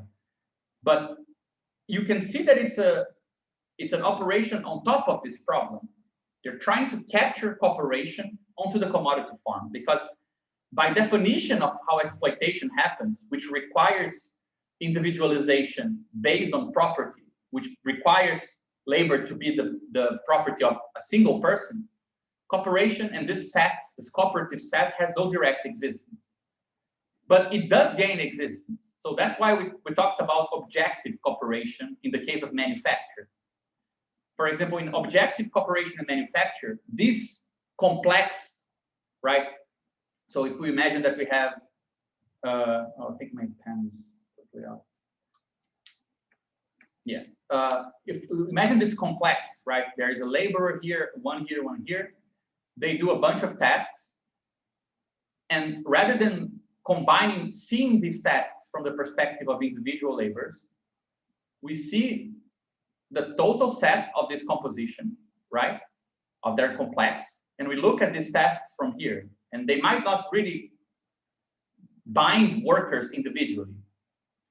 So something of this totality actually is captured by manufacture in the very structure of manufacture. For example, separating workers by function. You go to the production process and you're filtered to be just the wood gathering person. The other person is filtered to be only the one that holds the wood in place. The other person is reduced to being the only one that chops the wood. So where is the cooperation? The cooperation is not here. The cooperation is here, right? In the sequence of actions, in the way that the workspace is organized, so that even if workers don't speak to each other and don't relate to each other directly, by the very structure of the productive process, they will be relating in complex ways, right? So for example, this is what I tried to show with this slide here, where, for example, I took the whole structure of, for example, getting the axe, holding the wood, hitting the wood, picking up pieces, getting a hammer, getting nails, holding pieces, position the nails and hitting the nails, right? If one single person is doing all of this, they need to do one after the other, like this, right? One after the other. I think we even have this here somewhere. So all these actions, which could happen at the same time, they are projected into a single line. But let's say that the capitalist organizes the space to be itself cooperative. So he organizes so that he buys four types of labor power that will do small parts of this process. One guy will just get the axe and hit the wood, the other will hold the wood, the other guy will do something else. Suddenly you can map this complex to something that is a bit more complex, right? So you see, like, we could look at this in more detail, but these are all the actions and how they relate, right? So getting the axe and holding the wood are necessary for hitting the wood. Which right? is the compositional power of this framework. Exactly. So we can look into this, right, and see the difference between, the difference is not simply, oh, it changes the necessary time for reproduction versus the surplus time. That's a consequence, right? That's an effect that is measurable, but that doesn't mean that that's what happened, right? Here you went from a total order of actions to a partial ordering of actions, right? And each worker, okay, is paid for this small, totally ordered part of it. But it's covering a more complex terrain, right? These partitions here, they preserve more complexity. So we're able to look into this black box in a way that is not like, let's forget political economy and think about discipline in the workspace, or think about, you know, control by managers. You're totally tied together, the theory of value and the theory of how you construct the productive space, right? It's not two separate theories, it's the same theory. And better than that, it's a theory that shows that the way that capitalism manages to do this, manages to touch on cooperation, on this set of the parts of labor, it's only by projecting it onto the means of production, right? By dividing tasks, and then laborers are assigned to tasks. So we could say that the resolution is no longer one laborer, two laborers, three laborers, but one skill, one action, two actions, a different type of action, and so on, right? And even more than that, with the chapter on industrial production, you get this situation where the enchainment is further objectified, because it's not the enchainment between parts of a machine and between machines. So workers get kind of sidelined. They can be totally atomized in the sense of not really relating to each other. And the parts of the machines relate to each other, right? And a very specific thing happens at this point, which is that something which was complex in the sense that the whole is bigger than the sum of the workers, right, becomes less complex, because the sum of the parts of the machine is the machine by definition, right? So you capture back something that was partially ordered and highly complex back into a less complex and totally orderable set of kind of, not totally orderable in the sense that you can, all processes are serial, but in the sense that all parts of the machine have prices. So you can price cooperation in that way. So the process that goes from cooperation to what we call machinic cooperation, where all the compositions of parts of use are kind of internal to machine systems and automation, but not necessarily automation, but embedded in the very structure of the means of production, is also the process through which cooperation becomes measurable in capitalism.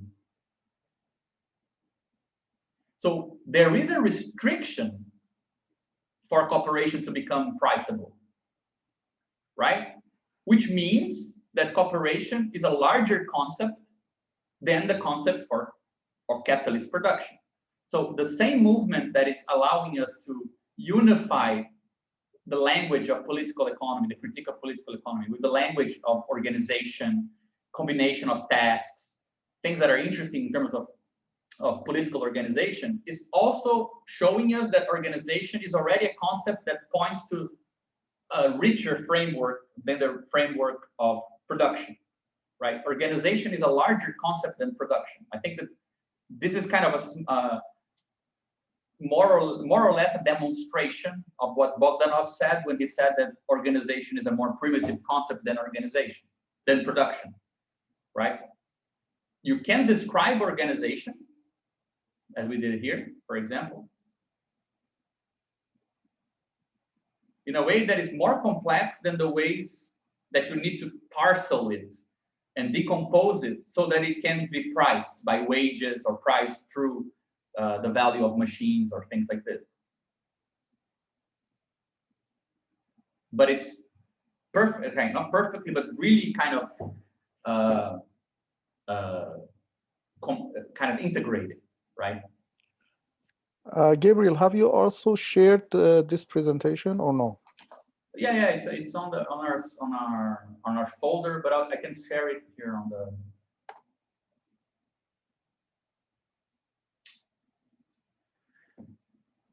One thing that we try to do, I mean, just to briefly mention it, is that we try to show that there is a correlation between the process of moving from accidental exchange to expanded exchange to universal equivalent, which is a process of finding one commodity that allows you to see the relation between other commodities. That is very similar to what happens with the move from cooperation to machine. But it's not really doing it for a measure that is totally ordered, or totally orderable, like value. It's doing it for labor use. So you have labor use combining in weird accidental ways. You have the form of this combination being set out in a formal sense, and then labor use goes here, right?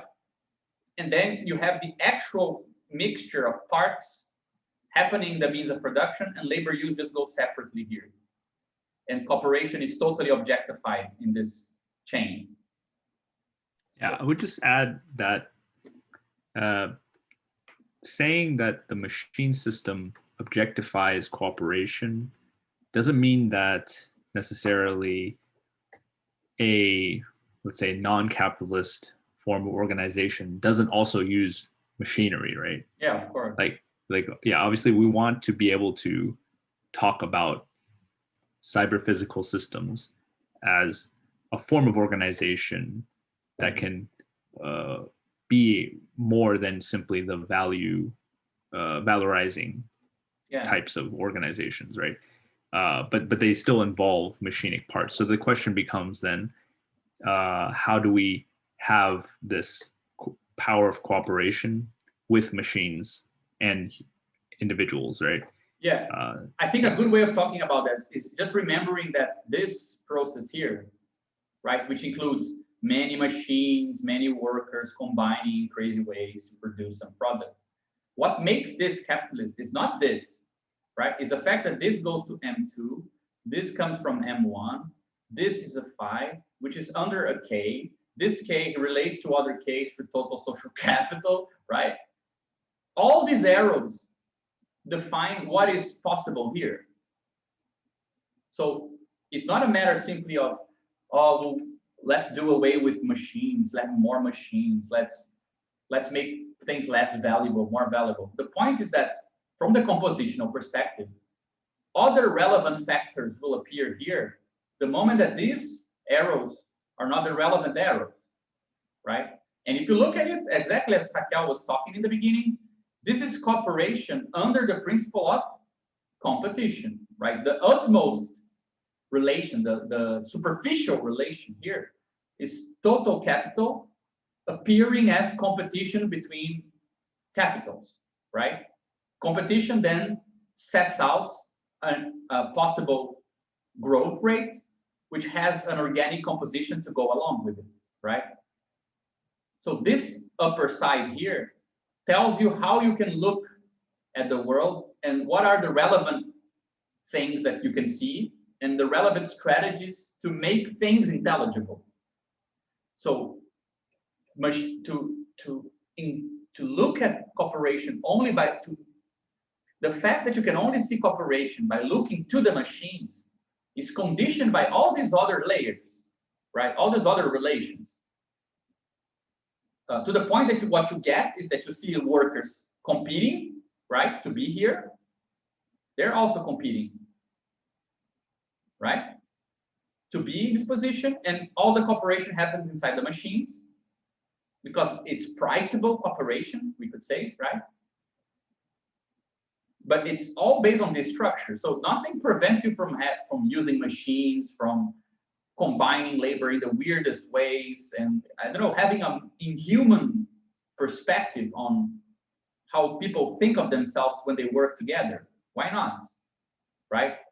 Totally alienated on the machines. That doesn't matter. The point is, let's say, how this whole system, this whole set of relations, this relation constrains this relation, this relation constrains this relation, this relation constrains it, and so on and so forth. It ultimately it will say, well, only some ways of doing this obtain for this in a way that this happens. And those are the ways that set up the terrain, right? So for example, if cooperation happens at this level, if you have something like a structure of cooperating capitals, then this will change. And then what you can have here that is intelligible from this perspective also changes.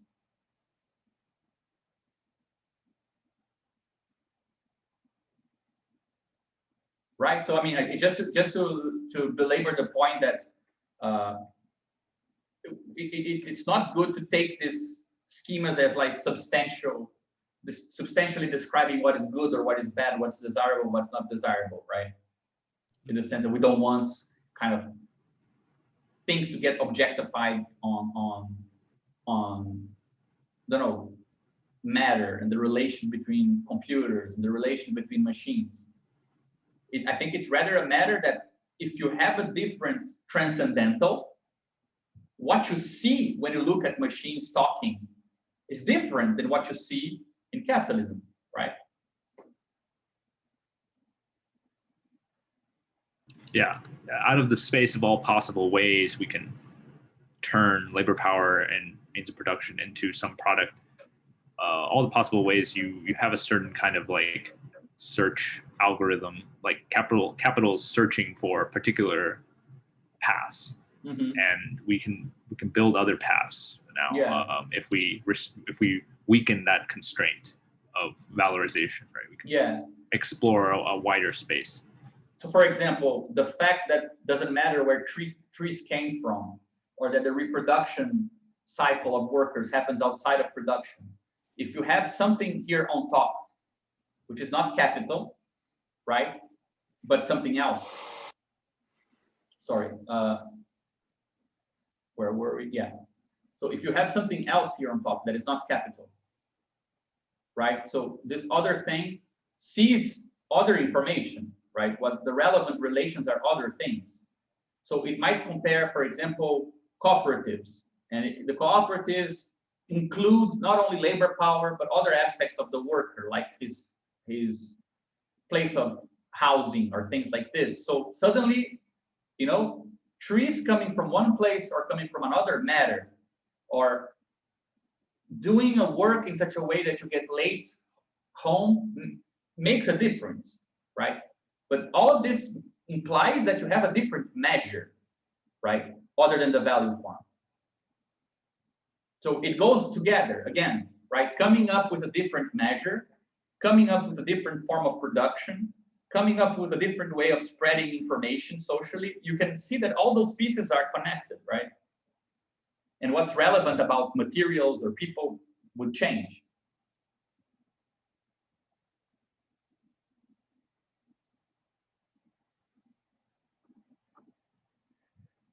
This brings us to the part that we really didn't go through last time very detailed, but it's this guys here. So in Soviet Russia, there was a group of people who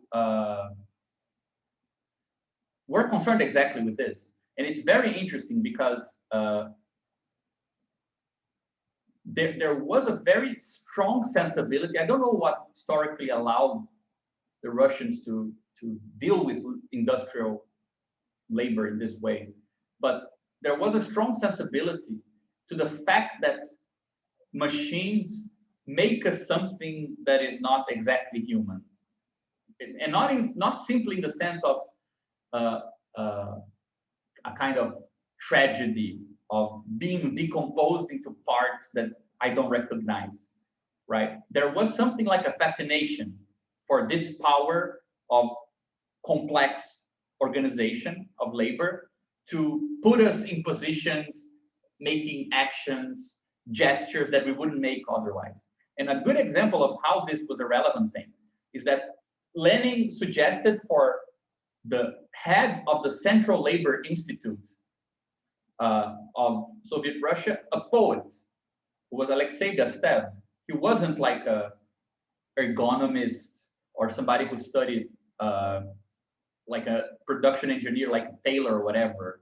I mean, like Taylor, he was also somebody who worked all his life and like went up the ladder slowly. But he was a poet, he was a choreographer, and it's interesting that artists were interested in the industrial process because their idea, like you have many reports, like Kuleshov, for example, the famous movie maker.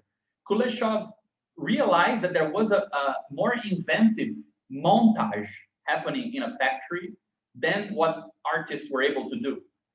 So his theory of how to edit a movie and the idea that you can split parts of actions and combine parts of actions rather than full actions, for example. You know, the famous Kuleshov experiment, right?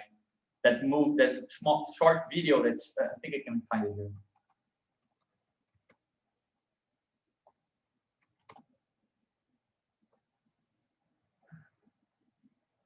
The Kuleshov effect, it's called. So he shows one shot of something and cuts to the actor's reaction. Then he cuts to something else and back to the same shot of the actor. And he was trying to show that there is an effect that is produced that is different from the juxtaposition of those two shots, right? So you would look at the actor differently by the way that it's combined with some other shots, right? So the idea, again, is that the humanity comes from the composition of the reaction with the object, with the material, the means of expression, so to speak, rather than being directly part of the human, right? And they were very seduced by this, and they were interested in this. So a lot of artists, choreographers, movie makers were interested, they were sensitive to the fact that the capitalist mode of production and the factory, the industrial labor decomposes people and recomposes them back in ways that are not individual, that doesn't respect the individual form. So this quote from Gastev is very much on point, right? That the modern machine possesses its own laws, right? Laws that do not stand in conformity with the rhythm of the human organism.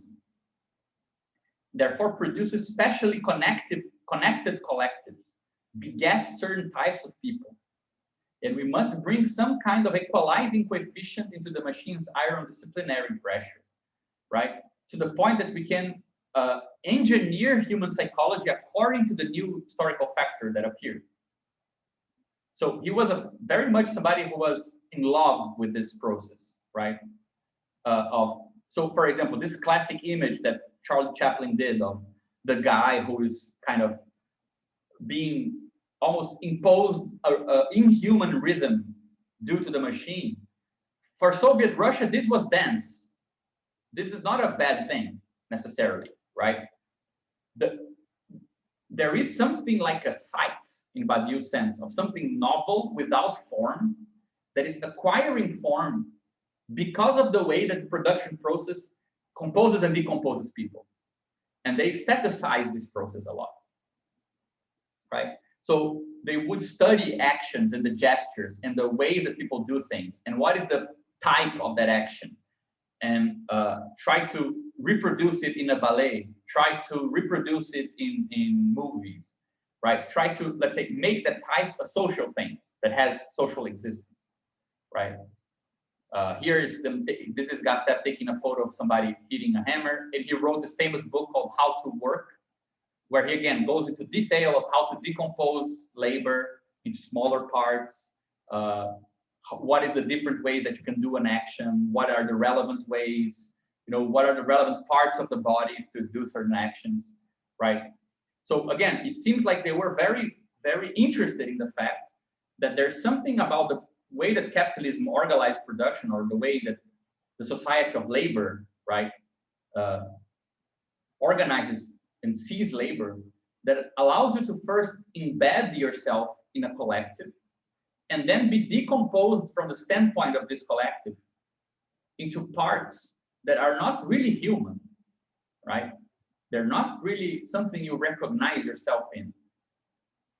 And they wanted, on the one hand, to criticize that capitalists had this power, right? That the perspective, this thing here, how is it defined? How are these parts defined? Well, they're defined by this, right? And they wanted to say, okay, what if it's defined by some democratic principle that is defining how this is going to be done based on a bunch of other criteria? We could exploit this power, right, in our favor. So there was a sort of praise of this collective existence, right? I mean, this is a poem that Gustave wrote. The time has come for us to submit all methods of work to preliminary study, after which every way and every method we divide into separate parts. These parts we compare to one another, and out of them we choose the best. After that, from these parts we form a special series. Finally, we arrange the series in such a way so that the work might be most economic, so that the least time might be spent, the less fatigue might be felt, and ultimately, so that the work itself might be the most precise. This is the essence of the scientific organization of labor, right? Not here is just the symbol for the Russian scientific organization of labor. So you see, there is this idea of dividing into parts, forming a series, but what arranges the series is spending least time in production, being the least tired, and being the most precise, which are not necessarily the criteria through which we define the form of labor in capitalism, right? But it seems to me that, I mean, there was a big debate, from what I've understood, between the Gustave school, or the what's called the Central Labor Institute, which was the one that Lenin had power over, and that was very fond of Taylorism. And you can see that they think this novelty as a consequence of machines. So the collective worker, and what allows us to look at the collective worker, what gave it meaning and concreteness, was the machine system, right? So the fact that you're machine-like, right, that the machines give you the predicate for looking at labor. Are you the most economic, precise, and less energy expending, right? It's a predicate that came from the machine. It's a bit like calling somebody economic because they're thinking of them like a money-making machine, like they're money-like. But there was another crew which was on the other side of the lane of the Bolsheviks, which was connected to Bogdanov. As we've been studying Bogdanov, so that's why I brought them up. They had a much better name, which was called the Time League, and they were always fighting with the Central Institute of Labor. There was a big debate, and the head of the League of Time, or the Time League, was Platon Krezhentsev. So Plato founded it. So already points for them for this, right? So he started his political career in the Prolekult, which was Bogdanov's organization, right, with a bunch of other people, and again, also had a lot to do with design, literature, theater. He was a very important theater, how to call it, like play producer or whatever. But they didn't really think of the scientific organization of labor using the metaphor of machines. They inverted the relation, which I think is the correct way, or at least it seems more productive, because machines are a type of organization, and they show that the fact that we can decompose and recompose labor in the weirdest ways, but that's not the source of this decomposition. You could do this without machines. It's not a function of machine, and you don't need to be machine-like to be doing this, right? So the object of their study wasn't so much human behavior with tools, human behavior with machines, but human behavior in organizations, right? Human behavior depending on the relational context, right? So the Prolikud organizational scientists experimented not just with the size of the collectives, but also with the different structural topologies. So Kirshintsev designed flexible organizational schemes for a variety of operations, including education, political deliberation, and production, with different social morphologies, right? The idea that organizations had to be plastic, they had to be able to reorganize themselves. So they used the examples of the Red Army, for example, that were established as a military body and then became a labor unit and then an educational institution. So that sort of plasticity where the same productive set can become other things already is a weird counterpoint to capital as we saw it, right? I mean, Raquel already went, but like she was asking the question of, well, we have this idea to talk about paths from K to a growth of K, right? What about labor? How can you talk about the changes to labor? Well, this idea here of the reorganization could help with that. You can imagine an organization one, right? In time one, and then it becomes an organization two with different properties. And since this is not necessarily a measure based on value, but based on functions, right? Being a military body, being a labor unit, being an education institution. The thing that sees this change cannot be capital, right? It's something else.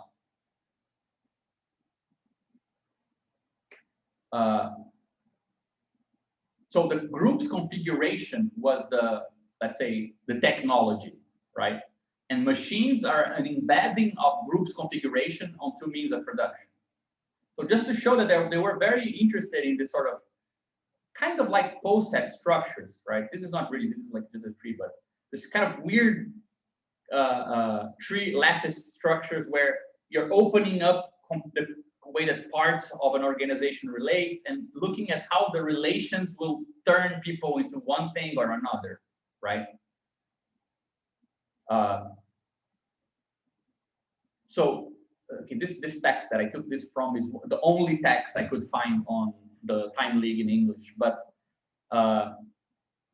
so it's interesting because I found this very, very, very categorical. Just read this out. Like, so in this way, organizational scientists propose a unique solution to political philosophy, insoluble conflict between necessity and freedom, between social constraint and individual liberty. For them, revolutionary society was to be realized not by subordinating the individual to monolithic collective, nor by espousing a version of radical autonomy that, to Marx at least, was tantamount to sociopathy, right? Rather, they advocated multiplying and diversifying what Victor Shklovsky called unfreedoms. I mean, unfreedoms is pretty much what we were talking about in the beginning with the compositional perspective, right? And the idea that one relation constrains another, right? And the idea was precisely that an organization is a set of unfreedoms that are needed for you to be able to become functional on one thing. And then you can undo that constraint, and then you become functional for something else. I mean, as everything in Soviet politics is totally crazy, but also very cool. Yeah, anyway, this is something else that we were just like brought up. But I mean, who doesn't want to be in the Time League? I mean, with that title, right? With that name, yeah. Yeah, with that name, I mean. So the only thing we had here is something we already discussed many times today. This idea that, I mean, if we go to Badiou's theory of sites, change, points, organs, and bodies, you can actually kind of see all of them fall into place, with what we just presented, because you have a point, which we call a weak point, right? Which is taking some amount of money, some value in the world to a higher degree, but inside the same world. That's why we call it a weak point rather than Badiou's theory of points. But what allows this point to hold? What makes this path real, right? Is what happens in terms of change. And change that happens at the side of production, where by combining labor power and means of production, you opened up the space, right? By combining it in different ways, by changing resolution, changing skill set, changing the way that parts of labor compose, trying to capture some surplus, some part of labor that had no price, right? Everything here has price already, but this part here has no price yet. So you need to restructure, right? You restructure production so that you can then capture this into value, right? Let's say inform it, or better, conform it, right, to the value form.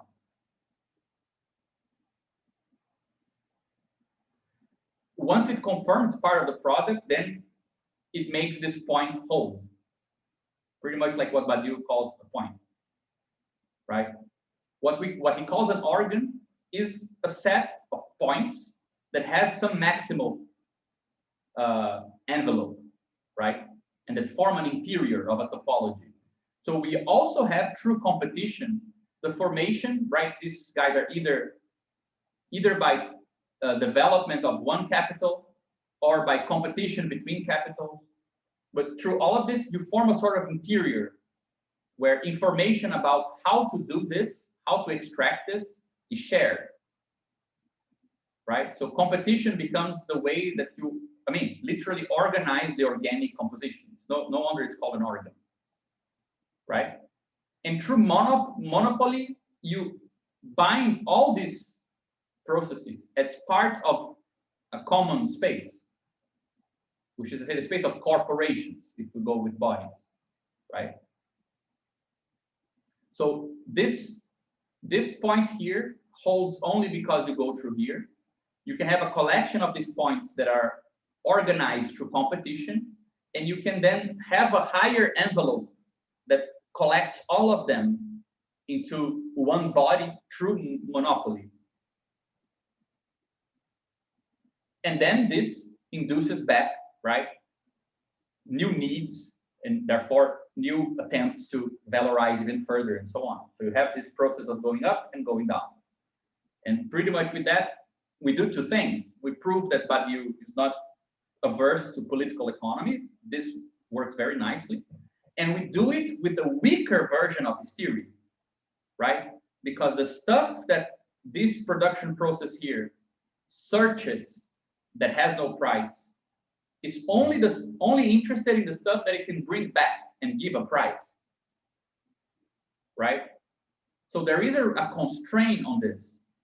Only some stuff are interesting, right? Not all stuff that is happening. So you can imagine. Sorry, yeah. Is that weak change, is that kind of scale indifferent? So you could talk about, say, like a single company restructuring, but you could also talk about like what we call neoliberalism, like that level of restructuring. Does that cover all those kind of changes? Yeah, I think so. Why not? This can be very, it can be as radical as you want. Neoliberalism is not, you can talk about all these things as a different attempts to capture something about this sort of surplus collective labor. Doesn't need to be collective, doesn't need to be labor time, because otherwise you get into the whole discussion of the crisis of measure, because there is no value, because there is no labor. But there are other things in labor other than labor time, right? That's, I think, what we show. So therefore, you can actually have a crisis of the measure of labor time, and therefore of the magnitude of value corresponding to the amount of labor, and still have a very, like a universal process of changing labor anyway, right? You're not restricted to one thing by the other. So you can talk about very radical changes to the production sphere, right? And also, production sphere in our case becomes something much looser than in Marx, right? It has nothing to do with necessarily happening in one place. Composition can happen in many ways, right? Can I ask, what's the, from this transition from this organs layer to the bodies layer, is the only difference the removal of competition? So it's like these arrows between these individual valorizations. Yeah, we didn't really do this. I mean, this part here, we didn't really write in the primer. Like the primer ends Okay. here to here, right? This is like a bit of a half-assed representation of how we could go about it. But for example, what are we trying to capture in this passage? Like when you look at competition, you see the whole as an abstract, right? Abstraction, like total social capital still is the thing that was partitioned into true competition. But when you look at a big corporation, you're not only seeing the parts, you're seeing the parts and you're seeing some concrete whole, right? To the point that it almost doesn't matter what a corporation produces. It's almost like it embodies the transcendental. Right? I mean, if you want to look at something and see the most of capital in the superficial sense, right? Like, what is the image that seduces everyone? It's the idea of a brand with nothing below, right? A brand that could be producing anything, a brand that holds brands inside of it, and those brands hold companies, and those companies produce something, some of them, right? So that I think that's the idea of the body ultimately, right? The material supports for the form of the transcendental, right?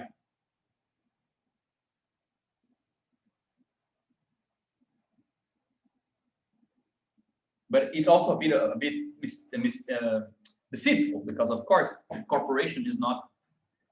It is under the logic of the world. It's not the logic of the world, right? It's not like the guy in the corporation runs it. But since we're talking about phenomenology, right? There is good reason why looking here, it seems like there's nothing to see, and looking here, you feel like you're seeing everything. These also like changes of scale, yeah? Yeah, there's definitely, I mean, but they also have like qualitative differences. Yeah, I think that this, and this, right? These new objects, they're all changes of scale within capitalist phenomenology, right? The product kind of sees resolutions, right? As Dennis was talking about types, right? And money sees the product. Perhaps this is the process. Then a single capital sees changes in monetary quantities. Then total capital sees changes in the growth of capitals, right? And then corporations see parts of total capital, which each one, like it's not that you hold, you're not seeing the productive unit, right? When you see a corporation, what does it hold inside of it? It's not simply some productive effort, right? The corporation holds something like a style of production almost, right? Or more than that, it holds a share of the world, right? So it's almost like the transcendental mapped back onto the parts of the world, perhaps. Couldn't you also say that it's at the level of the bodies that you have to start being concerned about the other levels of exchange transcendental, that a corporation has to worry about its like incorporation legally in a state? No, I think that would be something that is happening everywhere here, right? This concerns property laws as well, and money is indexed in the state and national currencies, and competition. There are laws to competition. All of this has a corresponding aspect on other layers, like on reciprocity and contract layers, right? But I definitely think that there is a move toward the totality here, right? And the totality also is kind of setting up which resolutions are relevant given a certain organic composition and the ways the organic composition are constrained by monopolies and so on.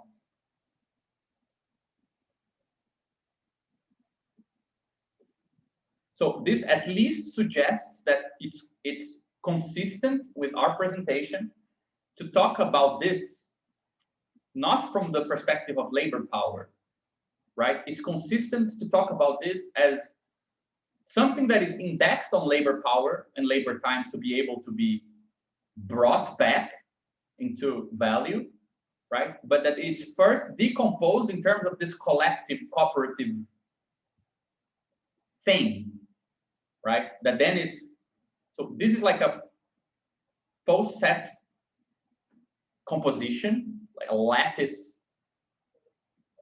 kind of a, how do you call it? Like a, you know, like a dilation of capital into this sort of lattice mouth. And then once it captures something of cooperation or whatever kind of complex labor structure it has there, when it chews on it, it spills out a totally ordered, measurable surplus here, right? Here, the post-set is how labor power is divided up, right? Yeah, this is the how. Yeah, and this is the how much, right? But you see, we gain a lot of power when we're able to talk about the how, because in the how labor is used, there's also the possibility of different ways of measuring or different ways of making parts of that process intelligible, right? So this can be thought of as a site where a lot of things can come out. Not only the things that are already, let's say, conform to value, so surplus,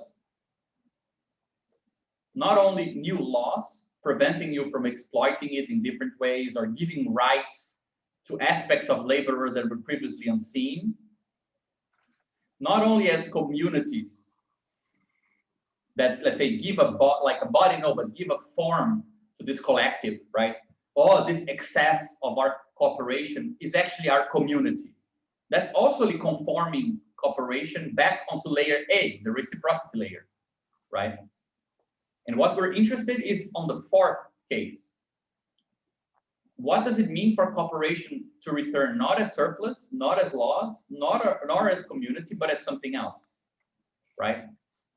Because this first thing here conforms it to just exploits it, pure and simple.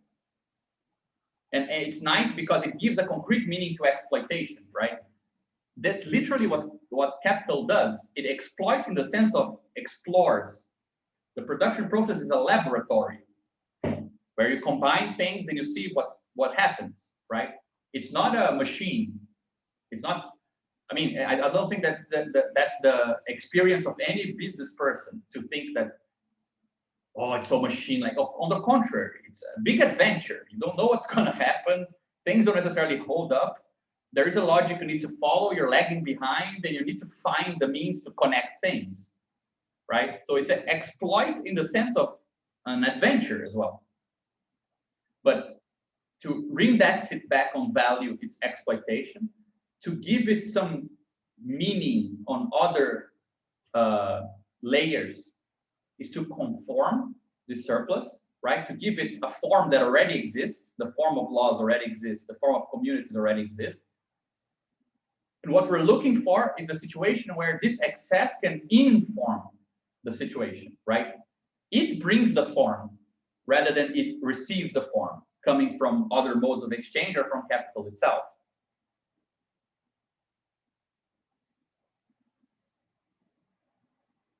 So that's where we are right now.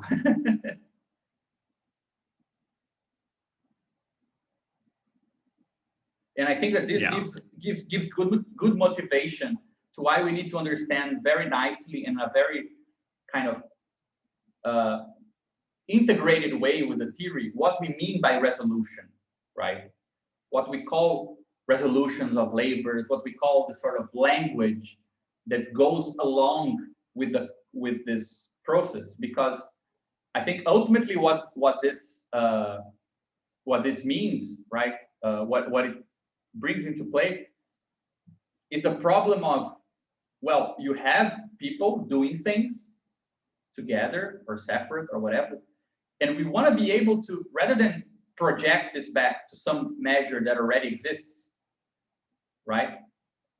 We want to be able to take this collective labor power and use it as the perspective from which we slice this thing, right? So that perhaps this is a relevant thing, this is a relevant thing, this is a relevant thing, and so on, right?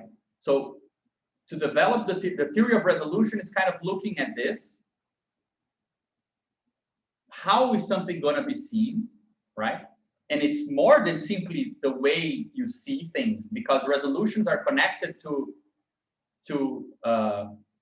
the structure of the space, right? When you change the resolution of something, you don't change just that something. You change everything around it, right? If I have a tree and I'm looking at it from this distance, I see the tree and I see another tree. If I zoom in into a bit of the tree, right, and all that counts now as like the molecule structures and so on, this tree also changes, right? It's also seen from this perspective. Everything becomes part of this different description, right? So resolutions are not just locally exploiting or exploring different ways of looking at things. A new resolution implies that you can also see everything else differently, right? I think another thing about this, the resolutions, if you take this tree example, if you want to take like zooming out, like going to a larger resolution usually involves adding more stuff in as well, right? So like if you continue from like that original analogy, going from whatever, the quantum to the biology at the level of the cells and everything to the tree itself, you can go further to like plants, for example, right? Then suddenly that involves things that are not trees as well, yeah. But in a similar way, you can do this. It seems like if from that picture you had, if you can go back to that last. Was a slide or was a here? Yeah. This picture. When you go from labor power from the beginning, you jump up a resolution, then you have labor power as it's organized in labor. Then when you jump to that higher resolution, you have to add the means of production as well in order to get to the higher resolution that where you can actually have valorization, right? And then you can keep going in that way. But it's the same. This is this like delta operator you want to talk about, yeah. It's the same operator every time, yeah. Yeah. I added here, as I think it's in the beginning, I added a slide just with all the definitions we proposed thus far for what we're calling resolution, right? From all our talks, right? I think I summarized most of them, right? I think one that we used here and that Caron also used in his presentation is this idea that resolutions are operational concepts to move from a domain of predication to another scale of analysis.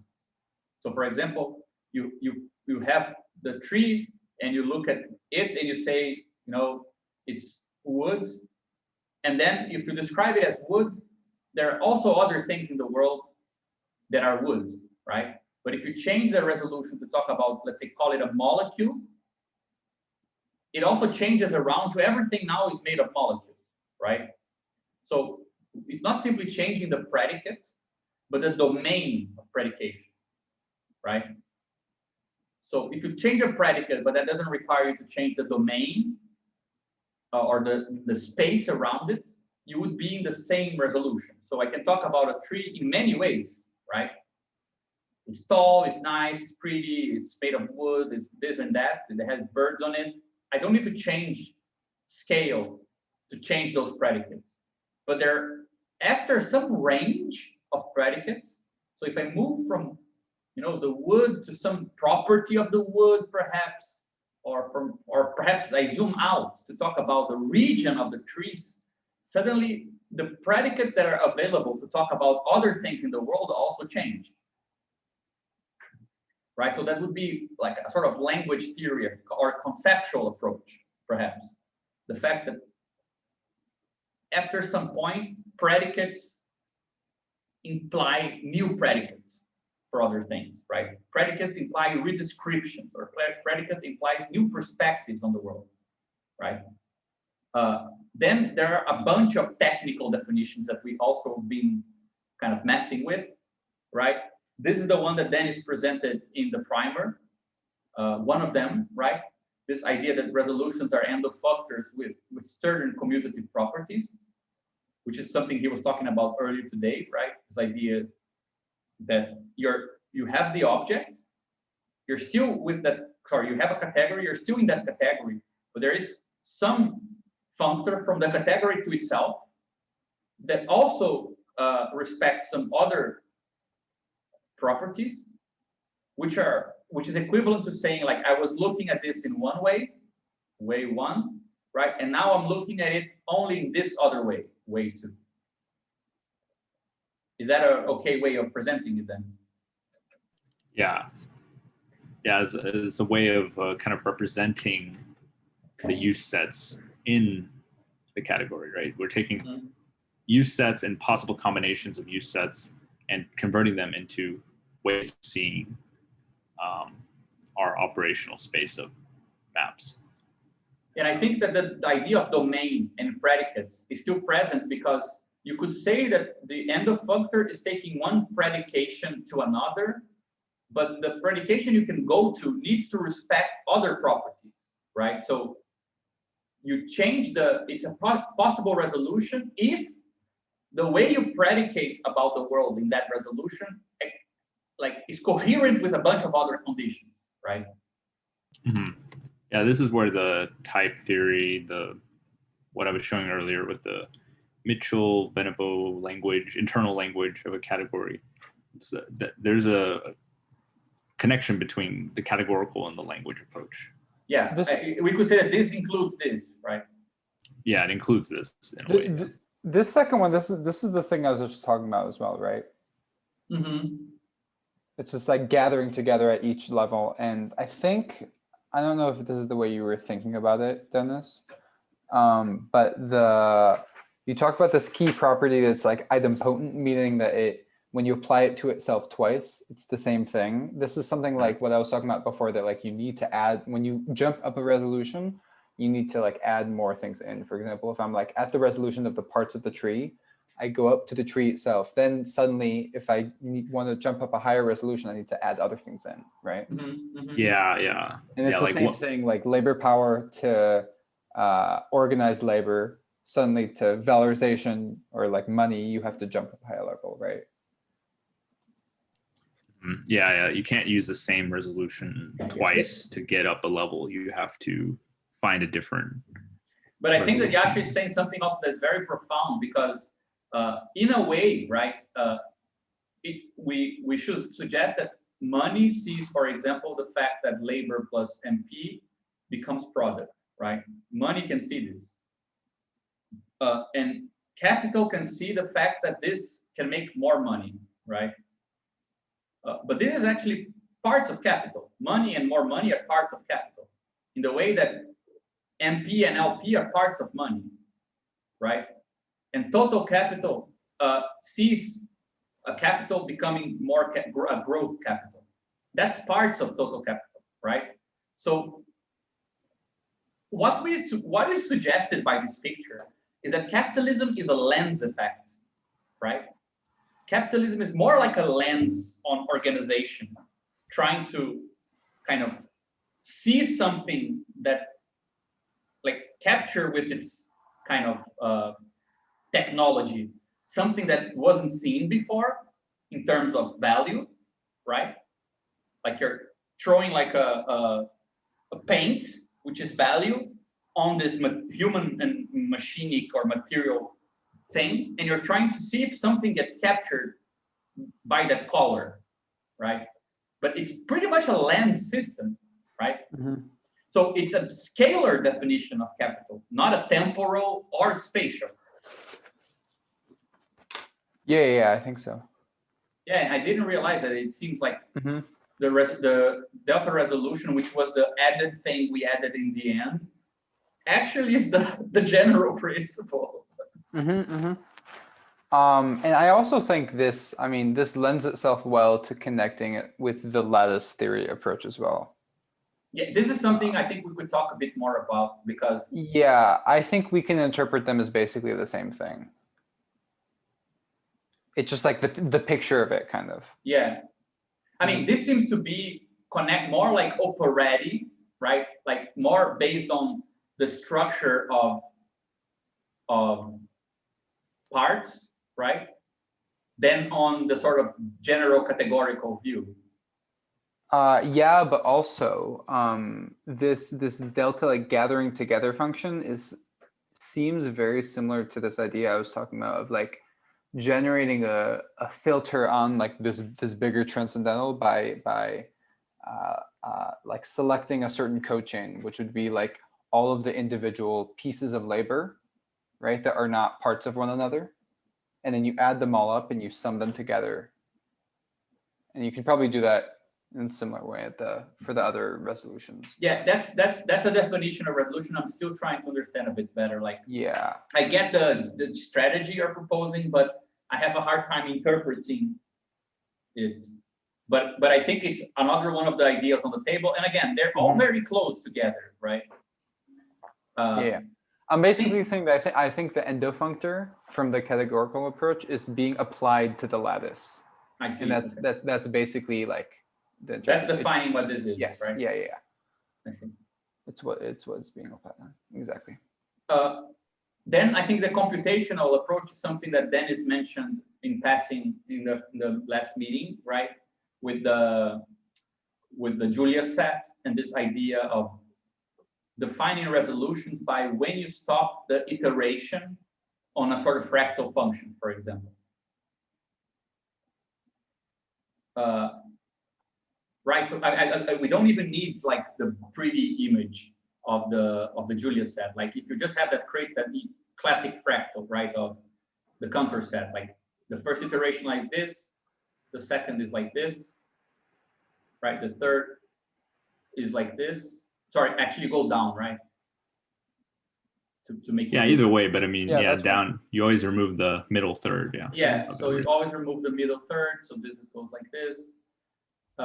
This goes like this. It would be infinitely branching out, right? And it has actually a bunch of, this is not just pure recursion, you actually have a bunch of information here, right? But the resolution would be equivalent to how many times you do this, right? The amount of iterations defines the resolution of the system, right? So we're associating resolution with the relation between this and where you cut off this process, right? Yeah, I think the one place in which this idea of resolution is not exactly applicable to us is in the sense that it's usually being applied as resolution when these models are like something, when like you're like approximating something at the limit, right? Where there's supposed to be like some truth at the end, and the further you go, the closer you get to it. But that's not exactly the type of resolution we're talking about. We're talking about resolution as in zooming out to see, I guess, like the more like large scale transformations that are happening, right? Yeah, I think this brings us to the other one. Just to clarify, right? So, for example, if you just do this, you add like a dent to the middle third of every segment, right? You start creating this complex fractal, and the resolution, right, which gives the sort of size of this line, which grows as you iterate. It doesn't stay the same size. You actually have more information the more you iterate. So the resolution would be the number of iterations, and it corresponds to a certain amount of added information, right? Just to clarify, so I think what you're saying now goes to this other definition, right? Because we also thought about thinking in terms of resolution as being, I mean, it connects with the lastest one, right? Resolutions being like the envelope or the limit of a domain for predicates, right?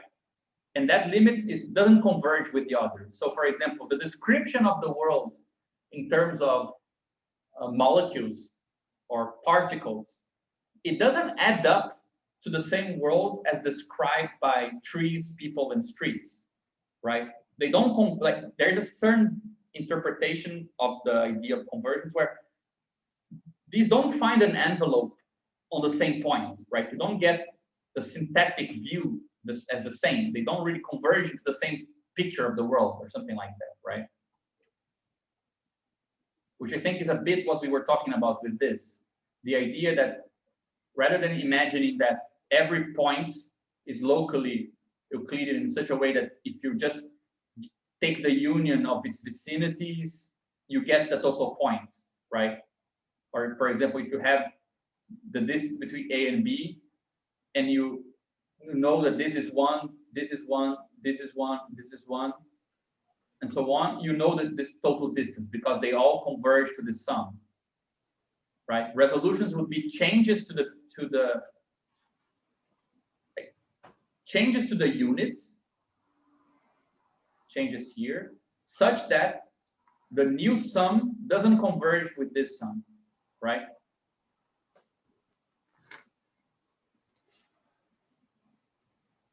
And I think the important thing here is that there is complexity at every level, right? So it's the idea that in Notel's idea that we'll be talking about next week, it's that, for example, if you go down to the scale of quantum mechanics, right, things like gravity don't apply at that scale. And you have the laws of quantum mechanics that apply at that scale. At the smaller fractal scale that, like, in order to do experiments on it, which condition what's gonna be the relation between the results of the experiments and the models, at the fractal scale, it requires a very, very small measuring stick, basically, yeah?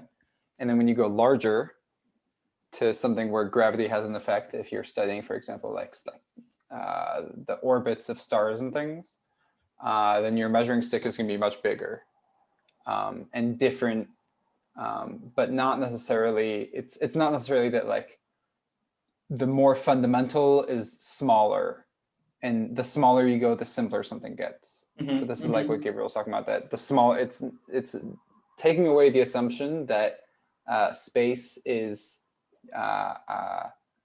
Euclidean in nature, where if you zoom in closer and closer and closer, eventually it's going to be locally flat.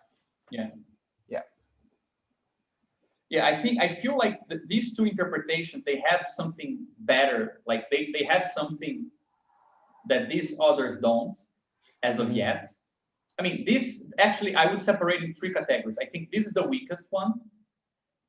These two, if you add other stuff, which we have in the theory, they are strong. And these two are inherently strong because in this theory here, if it's human based or cognitive based. So if I start with a tree, which I see as tree, and I move to a different resolution where I see it as molecules, nothing guarantees that I'm not looking at it metaphorically. Like, I'm talking about a tree as if it's made of molecules, but I'm not really, the differences in the molecules don't make any difference, right? Like, you can move infinitely between scales, but you can't really capture the difference between scales because you're just moving between predicates.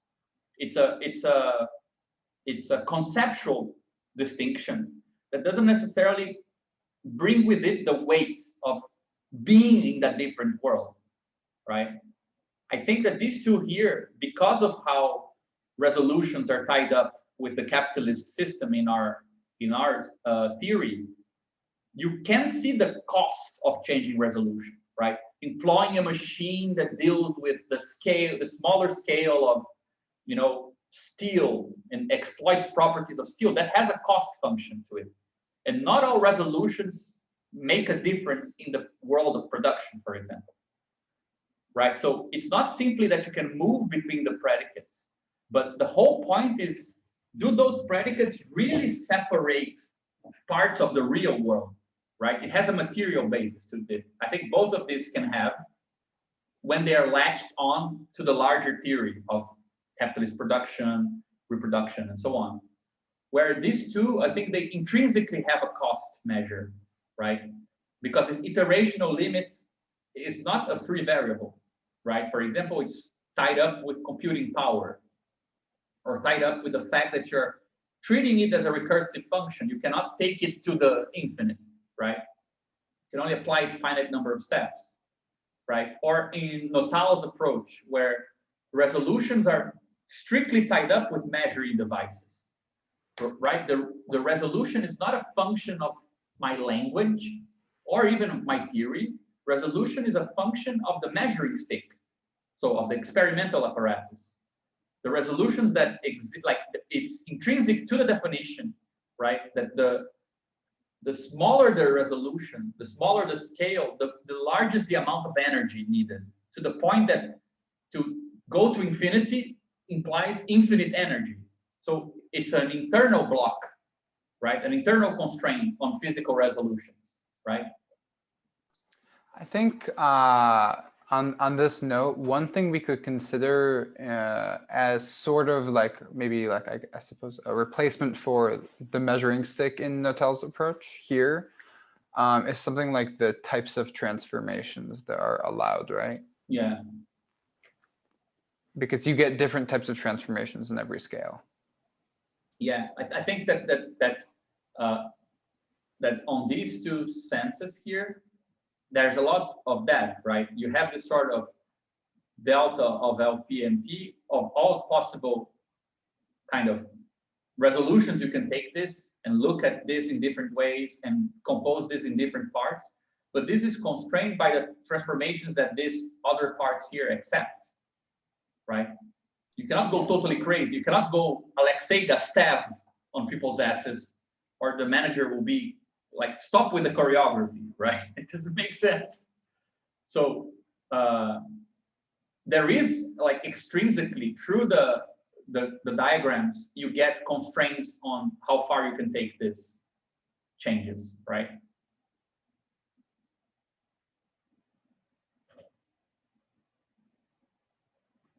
I mean, I would even say that these three are together, right? Yeah, and I think if we take basically those three plus our formalism, that's already something like a fractal approach, right? Yeah. Yeah, I mean, I think that the way that we're constructing this, it's fractal in the sense that there is complexity at every level. Yeah, exactly. But it's not self-similar, right? You're not like naively saying, oh, what happens with the large scale happens with the small scale. That that's not the property that makes this fractal, right? Something being fractal doesn't mean it's self-similar in general. Exactly. Yeah, that's important. Yeah, so the reason why I mentioned that there's a difference between these is because I think that this is really important, right? I think the original idea for considering resolutions came from the way that Dennis kind of corrected everyone in our understanding of what Badiou calls phenomenal components, and the realization that he was talking about like forms of predication and so on. And but ultimately, I think that the idea of the actually it's a real atom, right? That it needs to abide to three conditions, and I think that some definitions of resolution only abide to one or abide to two. So we really need the three to actually make sense of this. So the analytic condition for something to be considered an atom, or the sort of unit from which you construct a world, right, is to discern a minimal predicate such that two things that fall under that predicate are indistinguishable. I think that in this sense, like what Dennis was talking about with types, right, and the fact that you have sets with things here, and if these two things are mapped onto this type, they become indistinguishable from the perspective of the type, right? It is like from that very basic idea, it seems to already kind of capture that idea, right? If this guy and this guy are mapped onto the same resolution, right, they form a sort of homogeneous set from the perspective of the type of the skill that they created, right, or that they were fitted in. But that's not the only condition. That would be, let's say, the local condition of resolutions. right? We also want the synthetic one, which connects the resolution with the rest of the space, right? The atomic predicate must allow for the localization of other predicates with regards to it, creating a network of compatible predicate parts, right? So it's not enough to be able to redescribe something by zooming into it. When you zoom in, that new zoom is a possible resolution. Also, if it connects, it allows you to redescribe everything around it in this new way as well, right? But again, that's not all of it. And I think that the linguistic approach, it only covers these two, right? The sort of finding of predicates, connecting it with other concepts in the domain and so on. But you need the third one, right? That the network gathers not predicates. So you're not simply interested in organizing the predicates, but the parts of the world that were discerned with the predicates, right? So once this predicate connects with this, which connects to this, this implies that this part here connects with whatever part was glued here, which connects to whatever part was also distinguished here, right? So it's on the material constitution of the world that the synthesis is being made, not on the types. That's why it would be materialistic and not simply a new view, right? A new perspective in the naive cultural sense, right? The brilliancy of the whole point of real atoms is that you find the predicates that describe the world in a coherent way, and then you take the parts of the world and they cohere together, right? In a way that was discerned by those predicates. And not simply that you can talk about, you have different levels of description, right? So I think if we go back here, you can see that, I mean, this approach is a bit weak because it seems to live up to the analytic and the synthetic, right? With this idea of domains of predicates and not simply predicates. But it doesn't really have that material substrate of saying, well, the differences between domains are differences in stuff and the way stuff relates to stuff, right? Whereas I think all of this here starts approaching that condition, right?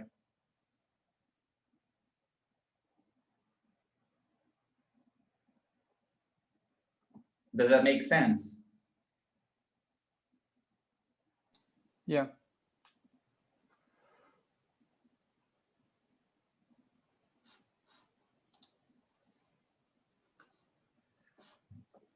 Yeah, so I think that's where we are right now.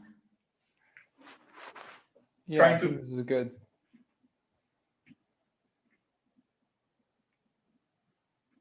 Yeah, I mean, the last point is really important because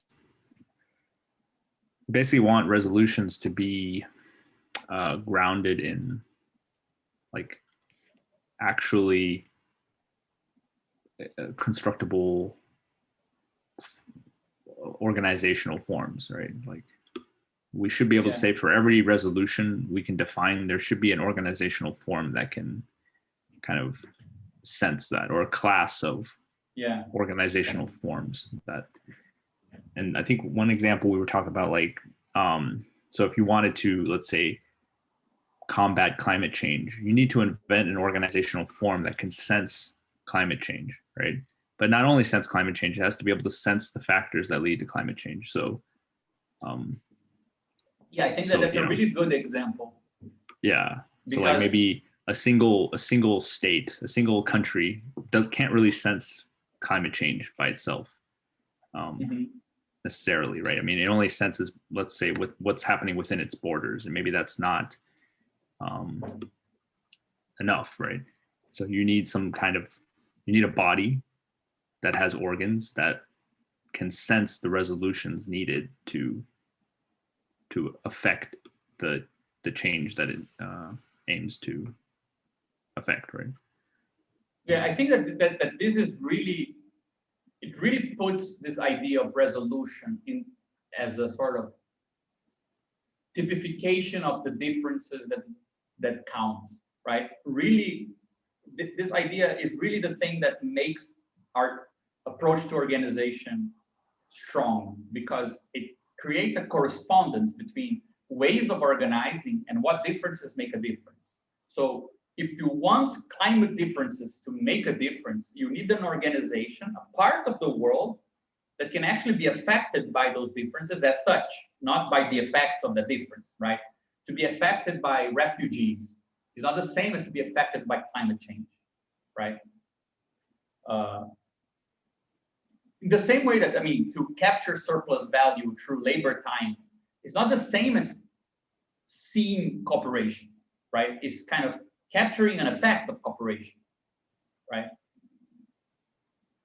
Yeah, exactly. You could think of like there are low res forms and high res forms, right? Like a low res might see the effect and not the whole picture. Mm-hmm. And I mean, and you can get even the inverse, right? Where in the high res, you see all the little effects, but you never see the full form because it's just too sparse out. And you needed a lower resolution, like a zooming out perspective, right? To be able to see. So for example, I think this happens a lot. I see people kind of appalled or scandalized by the way that populations are described by epidemiologists, right? Like they're not seeing us as people. Yeah, but it's precisely, they need to see it in low res to see the spread of the virus. They cannot see it too high res, right? So I mean, resolutions are also not like going from bad to good, right? They go from adequate to inadequate, right? It's a more pragmatic true, yeah. measure than low and high, right? I mean, every resolution is a low resolution to something, right? So sometimes you need to, let's say, tune down the difference between people or political differences in order to see, for example, the spread of the coronavirus through populations across borders. The borders cannot be a limit to what you can see. So if you see doctors discussing those things, people are kind of appalled by the level of abstraction with which populations are treated in that domain of predication, right? But that's the right, let's say, that's the resolution at which numbers matter to sense the spread of a virus, for example, right? Dividing the numbers of populations into segments, for example, or okay, they are relevant, for example, to see that old people were more affected than younger people, but like younger people of this place and younger people of that place, for some studies that wasn't the relevant measure, even though I think ultimately it was shown that those measures were relevant to how the virus spread, like social class and things like this. But you get to see this idea that like constructing the organization that gets to see the spread of the virus is kind of like constructing this very weird mountain, right? That kind of funnels to just a few indexes at some point, right? Well, I think that coronavirus example is good insofar as it you kind of have to test with resolution scales too. You don't necessarily get to kind of formally determine which is the best. And there was a lot of testing that went on to see, okay, what resolution do we really need to have in order to track and explain coronavirus? Yeah. No, I totally agree. And I mean, I think that it's a good point that, I mean, the corona is a proof that, you know, valorizing resolutions that are compatible with capital like world are not necessarily the best ones to see this sort of thing, right? I mean, so it takes a lot of work to negotiate between commitments to circulation of people and commodities in specific ways, and also circulation of the virus. It seems like the virus circulates in a way that is hard to capture the difference sometimes, right? From certain perspectives. So I think that ultimately this is the cool thing about this approach to the whole thing, that you get to ask in the end very meaningful questions about how should things be organized so that certain differences make a difference, right? Like it's not just a matter of saying, turning to a capitalist and saying you should be more conscious of where trees come from that go into your production. that's an advice to a person, right? But organizing production in such a way that products that were made from some trees rather than other are indexed differently. I wouldn't even say priced differently, but indexed differently is a change to the resolution of the process itself, not to the conscience of people, right? So I think that kind of sets up the problem of what needs to change in the organization so that other differences make a difference. So you tie again collective organization with critiques or changes to political economy.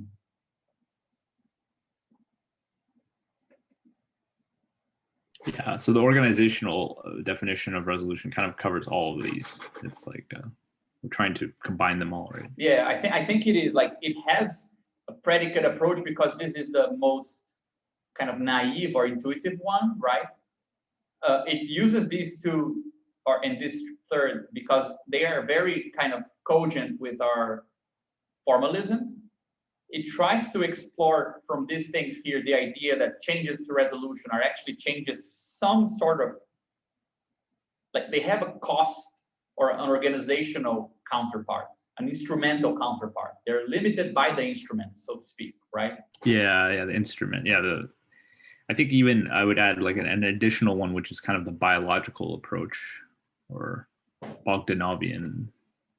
Kind of has more of a technological thing, I think, which is neither any of these. It emphasizes like the selection and dynamics of selection. Yeah, it would be something like the selective process also, right? To the selection of an organization, right? In time, it corresponds a certain range of resolutions, right? Mm-hmm. Yeah, I think it's a good way of talking about it, right? The selection of organizations corresponds to the, let's say, selection of delta range, right? The range of resolutions, right? Yes. And he even says this, like, pretty much. Yeah, like, that's a crazy thing. The guy actually says this in 1915. Yeah, we're in some sense trying to catch up using this formalism. Yeah. Yeah, but I think it's a good description of where we are and why it's useful, right? Not simply the cool formal stuff, but the sort of statement it's allowing us to make, right?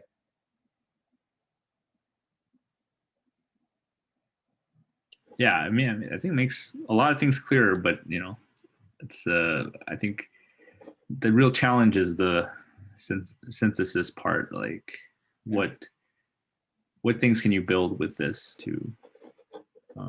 I mean, excited to apply this to the second paper, right? The organizational. Yeah, I think that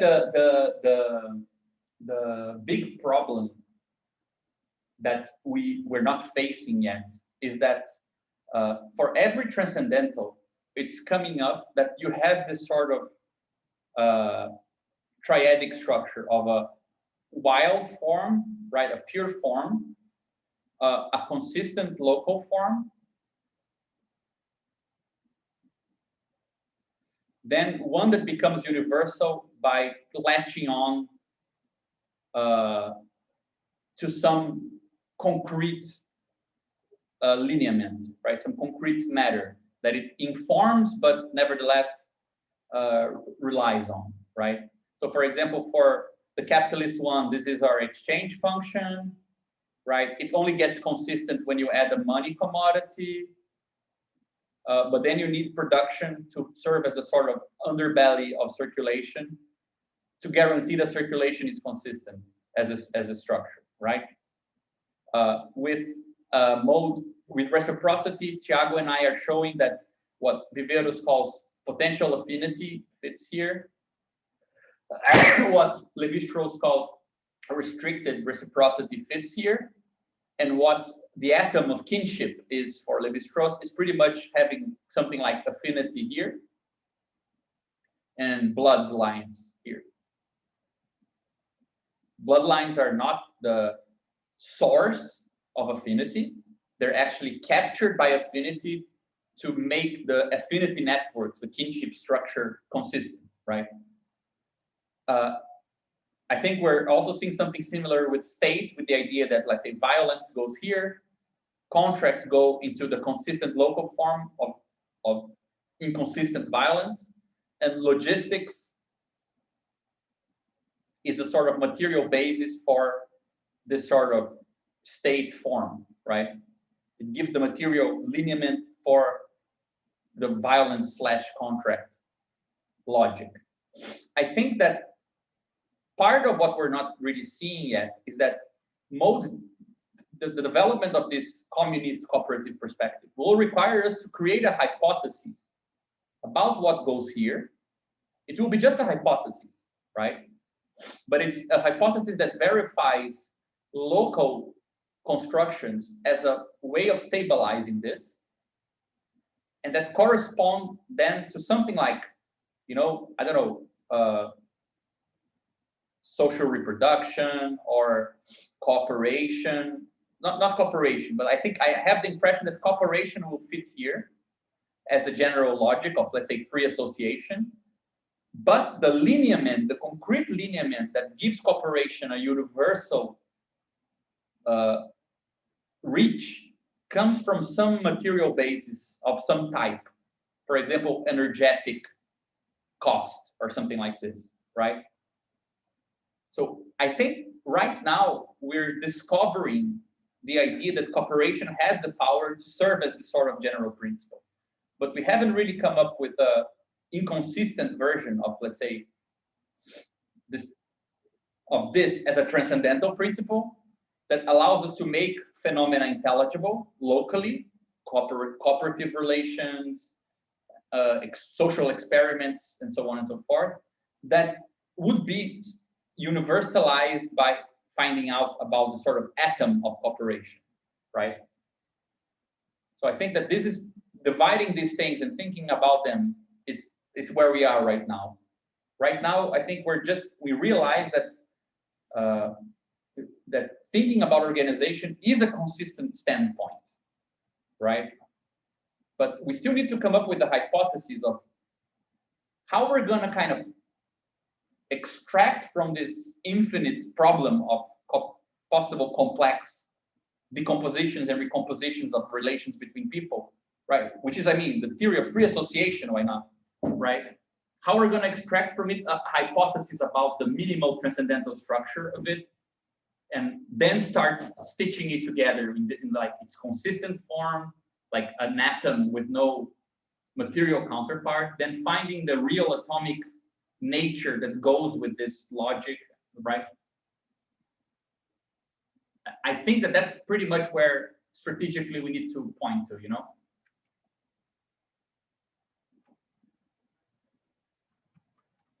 Yeah, so that we could do that later. We can do that some other time. Yes. Yeah, it's a big question. Yeah, but at least I think the problem is I would pose it in that way, even if only by analogy, you know. Yeah, I mean, we keep seeing this. We saw this twice in Marx, right, with the money form and with the labor, the derivation of socially necessary labor time. Yeah. Like this form, this 3-step procedure just keeps happening. So it seems like it's we could ban it. And, yeah, and it's appearing in other layers as well, right? In the description of reciprocity, the description of sovereignty and state law. It seems like that's not a transcendental structure of capital. That's just how transcendentals work. Mm-hmm. So we probably can use it for other things, you know.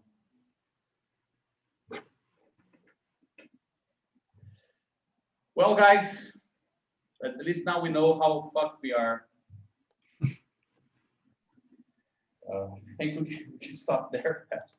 Yeah, that's an accomplishment. Yeah, I think that's an accomplishment, my opinion, yes. Oh, absolutely. This is great. Great, guys. Okay, Anyway, good meeting. See you guys next week. Next Yeah. week, Yashi and I will bring something even crazier.